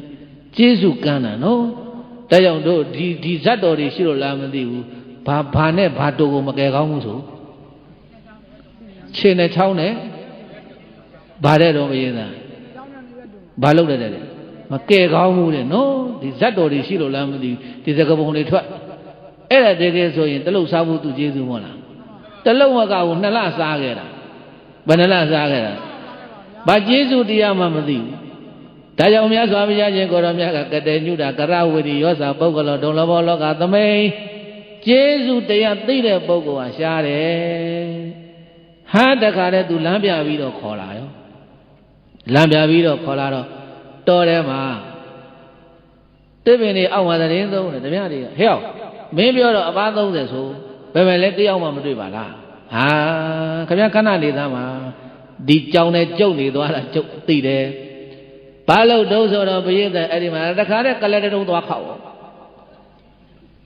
တုံးခောက်တော့တုံးတန်ကြားတော့ဟဲ့အချိန်မို့ခါမုံကြီးပဲနဲ့တုံးတန်ကြားတယ်ဘယ်ကိုတော့နေမကောင်းဖြစ်တယ်လဲမသိဘူးဟကိုတော်တွေဆိုတပါးချင်းထွက်လာတော့အဲ့ဒီတုံးထားတဲ့နေရာကြောက်ဖြာကြီးပေါ်သင်္ကားတွေအပါ30စုမိကွင်တန်ကိစ္စလေးရထွက်လာတယ်။ဘာများဖြစ်တာပါလိတုံးတန်ကြားတယ်။ထွက်လာတော့အဲ့ဒီမှာတကဓမြ900ကဝိုင်းနာတာဒီတန်ခါပါ30ကို900နဲ့30ဘရေးတိုင်းပြေးလို့ရသလား။ပြေးလို့ဘယ်လိုမှမရတော့ဝိုင်းနာတာပုထုဇဉ်တွေအရိယာမဖြစ်သေးဘူး။အဲ့ဒီထဲမှာအရိယာဖြစ်တဲ့ကတန်ကိစ္စတပါးတဲ့။အဲ့ဒါဝိုင်းထားတဲ့အခါကျတော့အကြီးဆုံးလို့တဲ့မထေကြီးကမေးတယ်ဒကာကြီးတို့ဘာလိုချင်လို့လဲကျုပ်တို့ကဘာမှမရှိဘူးသင်္ကန်းလည်းဘုံမရှိထိဖဏဘုံမရှိဘာလိုချင်လို့လဲရှင်ဘုရားတို့ထဲကယဟန်တစ်ပါးကိုတပည့်တော်တို့ကိုပေးပါဘာလို့မလို့လဲဟိုမှာ တောထဲမှာနမင်းကြီးကိုဂရိပေးထားတယ်လူရဲ့အသွေးသားနဲ့ပူဇော်ဖို့ဒါမြင်လို့ရှိရင်အသွေးသားနဲ့ပူဇော်ဖို့တို့ထဲကတပားပေးရမယ်တမဖေရတက္ကကြီးတို့ဘယ်သူလမ်းပြဘုရားတက္ကကြီးဆိုသကောင်းမဟုတ်ငုတ်နေဩလက်ဆက်တတ်တော့ကျေးဇူးရှင်ကျေးစွတ်တာကိုတက္ကကြီးကဘာမှမပြောဘူးအဲ့ဒါနဲ့ကဲကောင်းပြီအဲ့ဒါဆိုရင်ငါလိုက်သွားမယ်တဲ့အကြီးဆုံးဆရာတော်ကြီးကအကိုကြီးအဖရာမြတ်စွာဘုရားသာသနာတော်မှာတန်ခပိတာတန်ခါရဲ့အဖေအကြီးဆုံးပုဂ္ဂိုလ်တန်ခပိတာပဲအဲ့တော့သားသမီးတွေအပေါ်မှာမိဘကမေတ္တာထားတယ်လို့တန်ခါတွေအပေါ်မှာဒီအကြီးဆုံးမထေကြီးကမေတ္တာထားပြီးတော့ကိုင်းတကာကြီးကျုပ်လိုက်မယ်ဆိုအတင်းထားတော့ဒုတိယဆရာတော်ကသင်္ကန်းဆောက်ဆွဲထားတယ်ဆရာတော်မလိုက်နဲ့ဖေတပည့်တော်လိုက်မယ်တတိယကိုတော့ကဒုတိယကိုတော့သင်္ကန်းဆောက်ဆွဲထားတယ်ရှင်မရမလိုက်နဲ့တပည့်တော်လိုက်မယ်အဲ့ဒါဘယေသားကြီးတူတူပြောဆိုဖို့ဗျာအပါ30လို့တတန်နဲ့ထွက်လာတဲ့လိုက်မယ်တဲ့မြတ်စွာဘုရားသာသနာတော်ကချစ်စရာကောင်းတာအဲ့ဒါပဲဘယေသားကြီးကာယတမက်ကြီးစိတ်တမက်ကြီးစိတ်တူကြတယ်ကိုတူကြတယ်နော်အဲ့ဒါပဲဘယေသားကြီးအဲ့ဒါနဲ့တခါတော့ဟိုကိုတော်ကလည်းတပည့်တော်လည်းဘယ်သူမှအရှင်ဘုရားလိုက်သွားပါလို့မပြောဘူးတပည့်တော်လိုက်မယ်ကြီးဖြစ်ကြတာသံဃာပါ30လုံးဒီတော့ဓမြခေါင်းဆောင်ကြီးရဲ့ကြည်နေတယ်ဘယ်ကိုတော့လိုက်မလဲနဲ့အဘ30လုံးလိုက်မယ်ဆိုတော့30လုံးလည်းမလွတ်ဘူးဘုရားလိုတာကတပါးတဲ့အဲ့ဒါနဲ့နောက်ဆုံးကြတော့တန်ကိစ္စသာမဏေကရှင်ဘုရားတို့တပည့်တော်လိုက်သွားမယ်ရှင်ဘုရားတို့အေးဆေးဒီမှာနေကြမဖြစ်ဘူးကိုရင်မဖြစ်ဘူးကိုရင်လိုက်သွားရင်ကိုရင်တတ်မှာကိုရင်တတ်လို့တို့တာဝတိပြန်သွားရင်ရှင်သာရိပုတ္တရာကတို့ကိုမေးလိုက်မယ်ငါကိုရင်လေးဘာမှလဲဆိုအပြောခက်တယ်အဲ့တော့ကိုရင်ကအသက်ကလေးငယ်မလိုက်ပါနဲ့ကိုရင်ရဲ့တပည့်တော်တွေကတပါးလိုက်မယ်တဲ့အဲ့ဒီလိုနဲ့ပရိသတ်တွေတန်ကိစ္စတာမဏေကလိုက်ဖို့လို့ပြောတော့လည်းပဲဘုန်းကြီးတွေကတန်ဃာတွေကအကုန်လုံးတားတဲ့အခါကျတော့အဲ့ဒီမှာရှင်တန်ကိစ္စကထားလျှောက်တယ်ရှင်ဘုရားတို့ဘာမှမကြောင်းကြနဲ့မြတ်စွာဘုရားရှင်ကိုရောမြတ်ရှင်သာရိပုတ္တရာထံကိုလွှတ်လိုက်တယ်ဆိုတာဒီအကြောင်းကိုမြတ်စွာဘုရားသိတော်မူလို့လွှတ်လိုက်တာရှင်သာရိပုတ္တရာကလည်းပဲတပည့်တော်ကိုထဲလိုက်တယ်ဆိုတာဒီအကြောင်းကြောင့်ထဲတော်မူလိုက်တာအဲ့ဒါကြောင့်မို့လို့ရှင်ဘုရားတို့အေးဆေးဆေးနဲ့ဒီမှာတရင်သုံးပြီးတော့နေကြပါဒီပြဿနာတပည့်တော်သွားရှင်းပါမယ်လို့တန်ကိစ္စကဘုရားရဲ့ရှေ့ကမရပ်ပြီးတော့လိုက်မလို့လှုပ်တော့တန်ဃာတွေမျက်ရည်ကျတယ်ဒီ9နှစ်အရွယ်ကိုရင်လေးသူများခေါ်သွားတာဒါနဲ့အကြီးဆုံးလုပ်တဲ့ဆရာတော်ကြီးကဓမ္မရဘုခေါင်းဆောင်ကြီးကိုခေါ်ပြောတိုးလေးခေါ်တကကြီးဖေကိုရင်ကတော့လိုက်မယ်ဖြစ်နေပြီအဲခေါ်သွားဒါပေမဲ့တကကြီးကိုရင်လေးကငဲငယ်လေး9နှစ်လေးဆိုတော့တကကြီးတို့မိဖို့နေတာတွေဓာသွေးနေတာတွေကစိုးတွေခြုံနေတာတွေတွေ့ရင်ကိုရင်လေးကြောက်မယ်အဲ့တော့ကိုရင်လေးကိုကွယ်ရမှာထားပြီးတော့မှတကကြီးတို့လှုပ်ချင်တာလှုပ်ကိုရင်လေးကြောက်ပြီးတော့စိတ်မကောင်းဖြစ်ရင်မကောင်းဘူးတကကြီးတင်ပါဗျာဆိုအဲ့ဒါနဲ့တူတူပြောဆိုပြီးတိုင်တောတဲ့ရောက်တော့ကိုရင်တန်ကိစ္စလေးတစ်ပရင်သွားထားသူတို့ကဒီဘက်ခလန်းလန်းကနေပြီးတော့ကိုရင်မတွေ့အောင်ပေါ့ကိုရင်ကြောနောက်ကနေပြီးတော့အဲ့ဒါမိဖို့တွေဘာတွေဖို့ဓာတ်တွေဘာတွေသွေးရခတဲ့လူကခတ်ဒီလက်ပင်ဖြတ်ပြီးတော့ဒီသွေးခံမို့လို့ခွက်တွေဘာတွေရှာတဲ့လူကရှာပူဇော်ရမှာကိုဒီရုပ်ကစိုးအဲ့ဒါလုံးနေတော့ကိုရင်တန်ကိစ္စကဘာလုံးနေတော့ဆိုပိဋကဇံဝင်စားနေတယ်ကိုရင်တန်ကိစ္စဘာလုံးယဟနာဆိုတော့ဝင်သားခြင်းတဲ့ဇံကိုဝင်သားလို့ရတယ်အဲ့ဒါဇံဝင်သားသစ်ပိငြိမ်ပြီးတော့ထိုင်ပြီးတော့အဲ့ဒါဇံဝင်သားဒီမှာပြင်းလို့ဆင်းလို့လဲပြီးလဲပြီးတော့ကိုရင်နောက်ကနေခြေတံမကြားအောင်ဓမြဘုခေါင်းဆောင်ကြီးကသွားပြီးတော့ပိဋကထက်လာစွာသောဓာတ်နဲ့ကိုရင်တန်ကိစ္စရဲ့ဘယ်ဘက်ပခုံးကိုလက်မောင်းအရင်ဖြတ်မှာဘယ်ဘက်ပခုံးကိုဓာတ်နဲ့ခုတ်ချတယ်ဇံဝင်သားနေတဲ့ပုဂ္ဂိုလ်ဓာတ်နဲ့သွားခုတ်တော့ဓာတ်ကဘာဖြစ်လဲလိတ်ထွက်သွားတယ်လေဓာတ်သွားဟာဓာတ်နဲ့ဓမြဘုခေါင်းဆောင်ကြီးကအလိုငါဓာတ်ခုနတင်သွေးလာတာဘယ်လိုဖြစ်လို့ပါလဲဆိုနောက်တစ်ချက်ထပ်ခုတ်လဲမရဓာတ်သွားတခါတည်းပခုံးနဲ့ထိတာနဲ့အပေါ်ပြန်တက်သွားကြည့်အသွားလိတ်သွားနောက်တစ်ချက်ထပ်ခုတ်အပေါ်ပြန်တက်သွားအသွားလိတ်သွားအချက်ပေါင်းများစွာခုတ်တော်လဲပဲပရိသတ်ရဲ့အဲ့ဒီမှာတခါတည်းဓမြဘုခေါင်းဆောင်ကြီးချွေးတွေပြန်ပြီးတော့ဓာတ်ကအလိတ်ဖြစ်သွားတယ်နောက်ဆုံးဓာတ်သွားကိုမရှိတော့လိတ်သွားတာအဲ့ဒီလိုတာဖြစ်သွားတယ်ကိုရင်တန်ကိစ္စဘာမှမရှိဘူးတဲ့ အဲ့ဒီတော့မှဓမ္မဘုခေါင်းဆောင်ကြီးရဲ့စိတ်ထဲမှာအမလေးအသက်မရှိတဲ့ဓာကကိုရင်ရဲ့ကျေးဇူးကုံကိုသိတယ်အသက်ရှိတဲ့ငါကကိုရင်ရဲ့ကျေးဇူးကုံကိုမသိပါလားလို့ဆိုပြီးတော့အဲ့ဒီမှာဓမ္မဘုခေါင်းဆောင်ကြီးဓာပြချပြီးတော့ကိုရင်တန်ကိစ္စကိုမေးတယ်ရှင်ဘုရားဆိုတော့မှကိုရင်တန်ကိစ္စကမျက်လုံးလေးဖွင့်ကြည့်တယ်ဒကာကြီးပါတော့ရှင်ဘုရားကိုတပည့်တော်ဓာနဲ့ချက်ပေါင်းများစွာခုတ်တော်လဲပဲရှင်ဘုရားဘာမှမဖြစ်ဘူးရှင်ဘုရားကိုဖမ်းလာတာရှင်ဘုရားသေရမယ်ဆိုတာရှင်ဘုရားမသိဘူးလားသိတယ်ဒါဖြင့်သေရမှာသိရသားနဲ့ရှင်ဘုရားဘာလို့မကြောက်သလဲရှင်ဘုရားမျက်နှာကတော့ဘာဖြစ်လို့ရွှေရောင်လို့ဝါဝန်းနေတယ်လဲလို့မေးတော့တန်ကိစ္စသာမဏေကတကားကြီးယဟန္တာဆိုသူတို့ရဲ့ခန္ဓာကိုယ်ကြီးဟာတရားတူတူလေးဟောတာကိုရင်တန်ကိစ္စယဟန္တာပုဂ္ဂိုလ်တွေရဲ့စိတ်ထဲမှာလေတကားကြီးဘယ်လိုများမှတ်တယ်ထင်လို့ယဟန္တာပုဂ္ဂိုလ်တွေကဟောဒီခန္ဓာကိုယ်ကြီးကိုထမ်းရွက်ရတာခေါင်းပေါ်မှာဝင်တုံကြီးရွက်ထားသလိုပဲတဲ့ဝင်တုံဆိုတာငါခန္ဓာသေချာတူလာသည်ဟောမှာဘုန်းကြီးတို့မြတ်စွာဘုရားဟောတာဘာရသုတ်တန်ရှိတယ်ဘာဒဝေပြင်ဆက်ခန္ဓာဘာဒဟာရောစပုဂ္ဂလောခန္ဓာ၅ပါးကအထုပ်၅တို့ပဲတဲ့ခန္ဓာ၅ပါးဟာဗါတဲ့လေ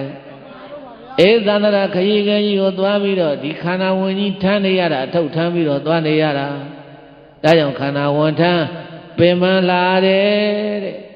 ရောက်ရဘဝမုတ်ချပြောတယ်မပြင်းဘူးဒီခန္ဓာဝင်ကြီးထမ်းပြီးတော့သွားတာဘဝပေါင်းများတော့ယဟန္တာတို့ကြတော့ဒီခန္ဓာဝင်ကြီးထမ်းရတာကသိပ်ပင်မနာပဲအဲ့တော့သေသွားရင်ဘာဖြစ်လဲခန္ဓာမရှိတော့ဘူးအဲ့တော့ဝင်တော့ကျသွားတာပြစ်ချလိုက်ရတယ်လို့ပဲတဲ့ခန္ဓာကိုယ်ကြီးပြိုသွားပြက်သွားရင်ယဟန္တာတို့ရဲ့စိတ်ထဲမှာထမ်းရွယ်ထားရတဲ့ထုံကြီးပေါ်သွားသလိုခံစားရတယ်ဒါကြောင့်မို့လို့တခါကြီးရေခန္ဓာကိုယ်ပြက်သွားမှာကိုခန္ဓာကိုယ်ပြိုသွားမှာကိုခန္ဓာကိုယ်ကြီးပြိုလဲသွားမှာပြက်သွားမှာကိုယဟန္တာတွေကတော့သဘောကျတယ်တခါကြီးဝန်တုပ်ပေါ်သွားတာတဲ့ဘာပေါ်သွားတာတဲ့လေဒါကြောင့်မို့လို့ခန္ဓာကိုယ်ကွက်ပြက်သွားတာကိုယဟန္တာကမကြောက်ဘူးငဲ့ကွယ်မှုမရှိတဲ့ယဟန္တာမှာစိတ်ဆင်းရဲဆိုတာလည်းမရှိဘူးတန်ရောစဉ်ကုန်မိတဲ့ယဟန္တာဟာဘေးအလုံးကိုလွန်မြောက်ပြီးပြီဒါကြောင့်ငါမကြောက်ဘူးတကားကြီးလို့အဲ့ဒီလိုခန္ဓာ၅ပါးရဲ့အပြစ်တွေကို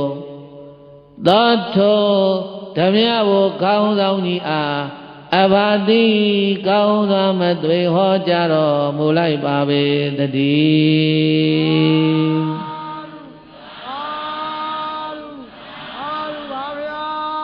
အဲ့ဒီမှာရင်ပိယတရေဓမ္မဘုကောင်းဆောင်ကြီးတန်ဝေကညာနေရလို့ဓာချလက်အုပ်ချီ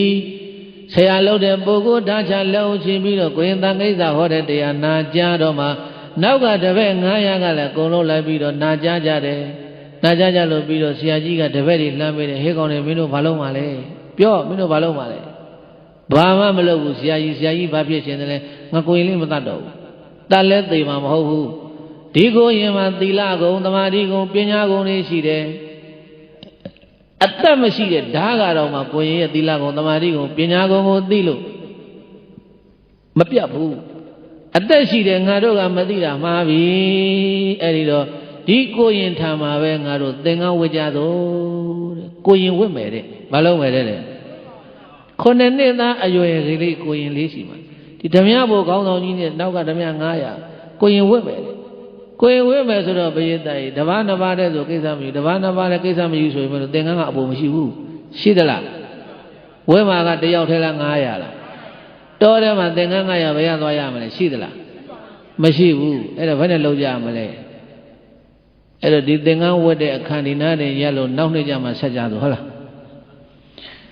အဲ့ဒါနဲ့ကိုရင်တန်ကိစ္စကကိုင်းဘယ်နဲ့လုပ်ပေးရမလဲသူတို့ကလည်းကိုရင်ဝတ်ချင်တယ်ပြောတယ်ဆိုတော့ကိုင်းဒကာကြီးတို့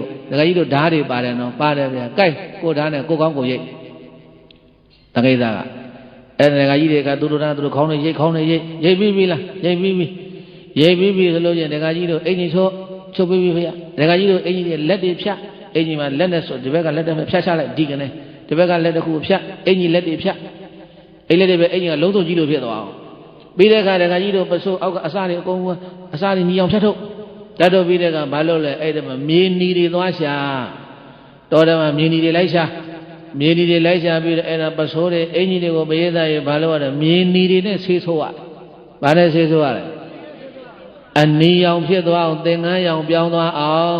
သင်္ကန်းအစစ်မရဘူးအဲ့ဒီမှာသင်္ကန်းဝတ်ခဲ့ရတာအဲ့ဒါမှာအဲ့ဒါနဲ့ခေါင်းကတော့ရိတ်လို့တော့ပြောင်းတယ်ကိုယ်သားနဲ့ကိုယ်ခေါင်းရိပ်ကြတော့ပြီးရောခေါင်းပြောင်းတယ်အဲ့ဒါအပေါ်ကအင်္ဂစီကလည်းပဲဒီအင်ကြီးကိုလက်တွေဖြတ်ပြီးတော့ဒီတိုင်းလုံးစုကြီးအဲ့ဒါအောက်ကပစိုးကလည်းပဲမြေနီတွေဆေးဆိုးပြီးတော့အင်ကြီးကပစိုးကမြေနီမုတ်တွေနဲ့ဆေးဆိုးပြီးတော့အဲ့ဒါတန်ကိစ္စကခေါ်လာတော့ဘိယတိုင်နောက်ကဓမြ900ပါလာအောင်ပါဘယ်သွားမှာတော့ဆိုရင်ဇေတဝန်ပြန်မှာဘယ်သွားမှာလဲ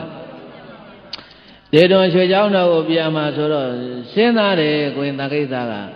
ငါဇေတဝန်တန်းပြန်လို့မဖြစ်ဘူးတောထဲမှာသင်္ကန်း30ကျန်ခဲ့တယ်ဒီကိုယ်တော်တွေငါလာတော့မျက်ရည်တွေကျနေတယ်ငါသနာလို့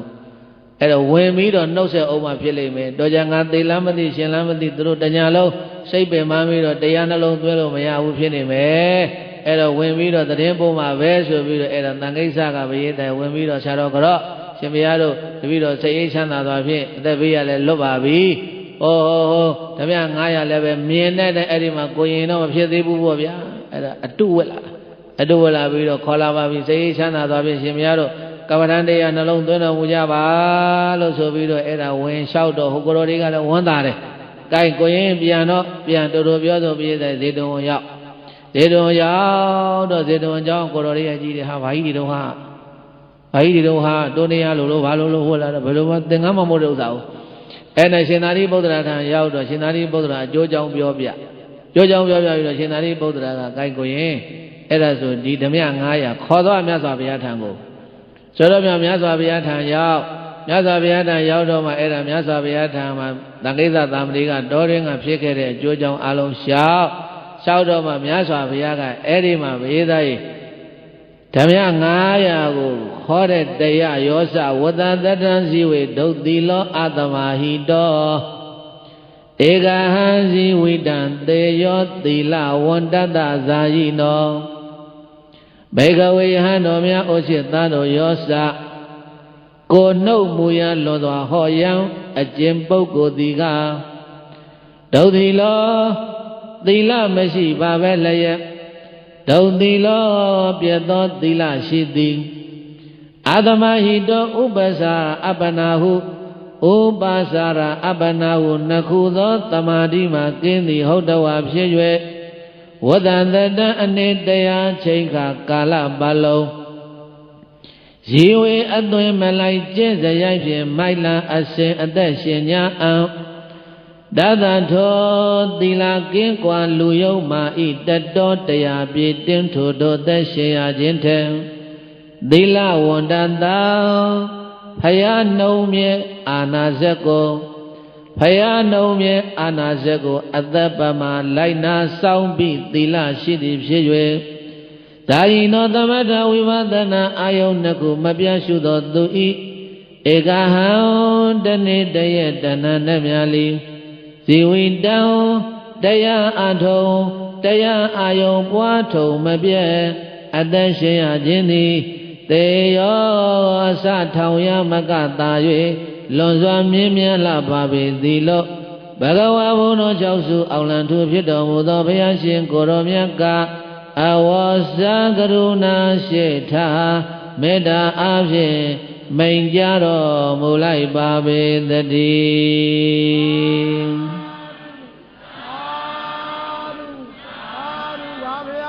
ဆိုလိုက်ပါသီလသမာဓိ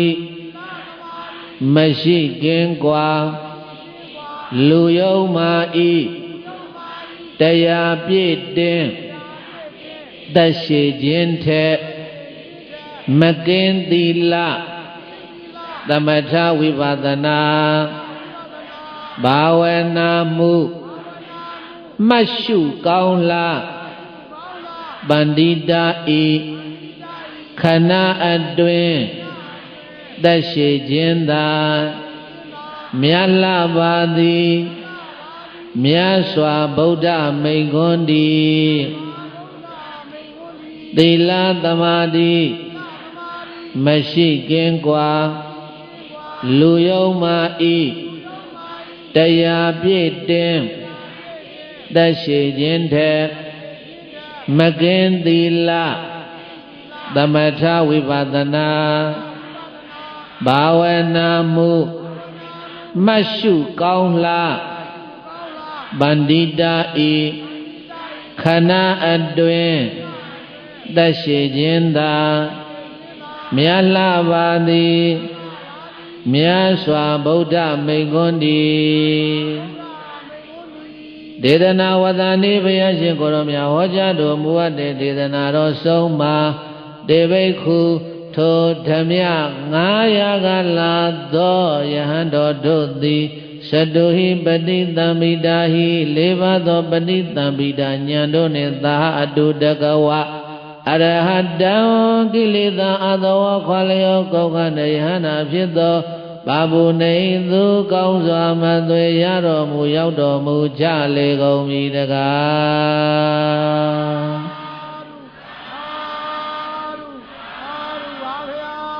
ဒေသနာတော်ဆုံးမှာပရိသမိတာ၄ပါးဉာဏ်နဲ့တကဝဓမြ900လို့ယဟနာဖြစ်တယ်ဒီတော့မှမြတ်စွာဘုရားရှင်ကိုရောမြတ်ကအေဟိဘိက္ခုจิตသားယဟန်တို့လာခဲ့တော်လို့ခေါ်လိုက်တော့မှခုနတော့ကဆေးဆိုရတဲ့အဝတ်ဒီပြောက်လှူခဲ့တန်းခဲ့တဲ့တပိတ်ပရိတ်ခရတဲ့အကုန်လုံးခန္ဓာကိုယ်မှာလက်ပတ်လို့အလုံးယဟနာဇအသွင်ပြောင်းလို့ပရိသတ်ကြီးရှင်တန်ကိစ္စသားမနေလည်းပဲအဲ့ဒီယဟန်900ခေါ်လို့ဇေတဝန်เจ้าကထွက်သွားတော်မူတယ်။ကဲမိမိကိုယ်၌လည်းပဲမြတ်စွာဘုရားသာနာတော်ကြီးနဲ့တွေ့တော့ထူးထူးခြားခြားဖြစ်အောင်ကြိုးစားပွားများအထောက်ပြီးတော့အခြားသောသူတွေကိုလည်းပဲဘုရားသာသနာတော်နဲ့တွေ့ရကြနာအောင်ထူးထူးခြားခြားဖြစ်အောင်ကြိုးစားပွားများအထောက်သွားတယ်ဘုရားလက်ထက်တော်က9နှစ်အရွယ်သာမဏေငယ်ရှင်တန်ကိစ္စသာမဏေဇအထောက်ပတ်ကိုဒီနေ့ညဘုန်းကြီးတို့တရားချစ်ခင်စိတ်ကောင်းခွင့်နဲ့သူတော်စင်တို့အားတရားခေါင်းစဉ်လေးပေးထားတာထူးထူးခြားခြားကိုရင်တပါးဗာတရားလဲအေထူးထူးခြားခြားကိုရင်တပါးလို့အမည်ပေးထားတဲ့တန်ကိစ္စသာမဏေဇအထုပ်ပတ်ကိုနာကြားပြီးတော့ငါတို့လည်းပဲမြတ်စွာဘုရားရှင်ကိုရောမြတ်ရဲ့သာသနာတော်ကြီးနဲ့ကြုံနေတော့မှမချမ်းသာဖို့ချမ်းသာနိဗ္ဗာန်ချမ်းသာကိုရနိုင်ရဲ့သားနဲ့ရနိုင်ပါရဲ့သားနဲ့ဝိပဿနာအလုပ်ကိုအမထုတ်သေးဘူးဆိုရင်ကိလေသာတော်ထဲမှာပျော်နေမယ်ဆိုရင်ဌာနလောက်နဲ့ကျင့်တတ်နေမယ်သီလလောက်နဲ့ကျင့်တတ်နေမယ်သမထလောက်နဲ့ကျင့်တတ်နေမယ်ဆိုရင်ဩဘာမှမထူးသေးပါလားလို့အဲ့ဒီလိုတန်ဝေကဉာဏ်ကြီးကောင်းစွာဖြစ်ပြီးတော့ဝိပဿနာအလုပ်တွေအထုတ်ခြင်းစိတ်ပေါက်နိုင်ကြပါစေသူများနဲ့ခြားနားနိုင်ကြပါစေဆိုတဲ့ရည်ရွယ်ချက်ဖြင့်ပိဋကဒီနေ့ညဟောတဲ့တရားကိုဓမ္မကဗျာနဘုတ်ဆို၍တရားဝင်သိလိုက်ကြသောဟောပြီလားကဲလှုပ်လိုက်ပါသာသနာတော်ကထူလာပေတာတို့တွေလူများအိစာပျော်ကပြင်ပလူများအလားတူစွာထူးသောညမချာနာတော့ပါသာသနာကထူလာပေတာတို့တွေလူများအိစာပျော်ကပြင်ပလူများအလားတူစွာထူးသောညမချာနာတော့ပါသာသနာကထူလာပေတာတရားအလုံးအထုတ်သူသာတရားတိထားခြားနာလေတာထူးခြားနာတရားတွေ့အောင်ရှာသာသနာကထူလာပေတာတရားအလုံးအထုတ်သူသာတရားတိထားခြားနာလေတာထူးခြားနာတရားတွေ့အောင်ရှာဒေသိတောမေအယံဓမ္မောဗုဒ္ဓေနာဟစ္စာဘာတိတောဒေနသာဝေဒုက္ခယံဒုဇနာဣဋ္ဌသမင်္ဂိနောဗုဒ္ဓေနာအရဟန္တစုတယံဘူကိုင်းတုနိုင်မမြင်ခောရမဖယားရှင်သည်အာဟိစ္စာဘာတိတောထံကရိုင်းပယပြပြသာသာထိကရွတ်ဆို၍ဟောကြားအပ်သောအယံဓမ္မောတန်ကိစ္စသာမဏေဇအထုပ္ပလို့ခေါ်ဆိုအပ်တဲ့ ထူးထူးခြားခြားကိုရင်တစ်ပါးလို့အမည်ပေးထားတဲ့ဓမ္မကတာဒေသနာတော်များကိုမေမယငါတိတေတိတော်တို့တရားတော်မတွေသိစေမစေကြင်ကြံနိုင်ကြပါသည်ဤအနေဖြင့်ကောင်းစွာမသွေဟောကြားတော်မူခဲ့ပါပြီတေနထို့သောရှိဘူးဓမ္မဒါနဓမ္မသဝနဘာဝနာမယပုံညကရိယာကုသိုလ်ထူးကြောင့်တပိကျွမ်းမဲ့ဥဒ္ဒအလုံးစုံကုန်သောဇဏတရားနာရောက်လာပေါင်းများစွာတို့သည်အိဋ္ဌသမင်ကြီးတော်မိမိတို့အသီးအလိုရှိအပ်တောင်းတအပ်သောအိဋ္ဌမင်္ဂလာကျက်တည်းဖြာဖြာတို့နှင့်ပြည့်စုံကြကုန်သည်ဖြစ်၍ဒုက္ခယံတုယနေ့ကစနိဗ္ဗာန်ရောက်ကြသည့်ဘဝတိုင်အောင်စိတ်ရွှင်လန်း၍ကြံကြံမာမာချမ်းချမ်းသာသာရှိတော်မူနိုင်ကြပါစေကုန်သတည်း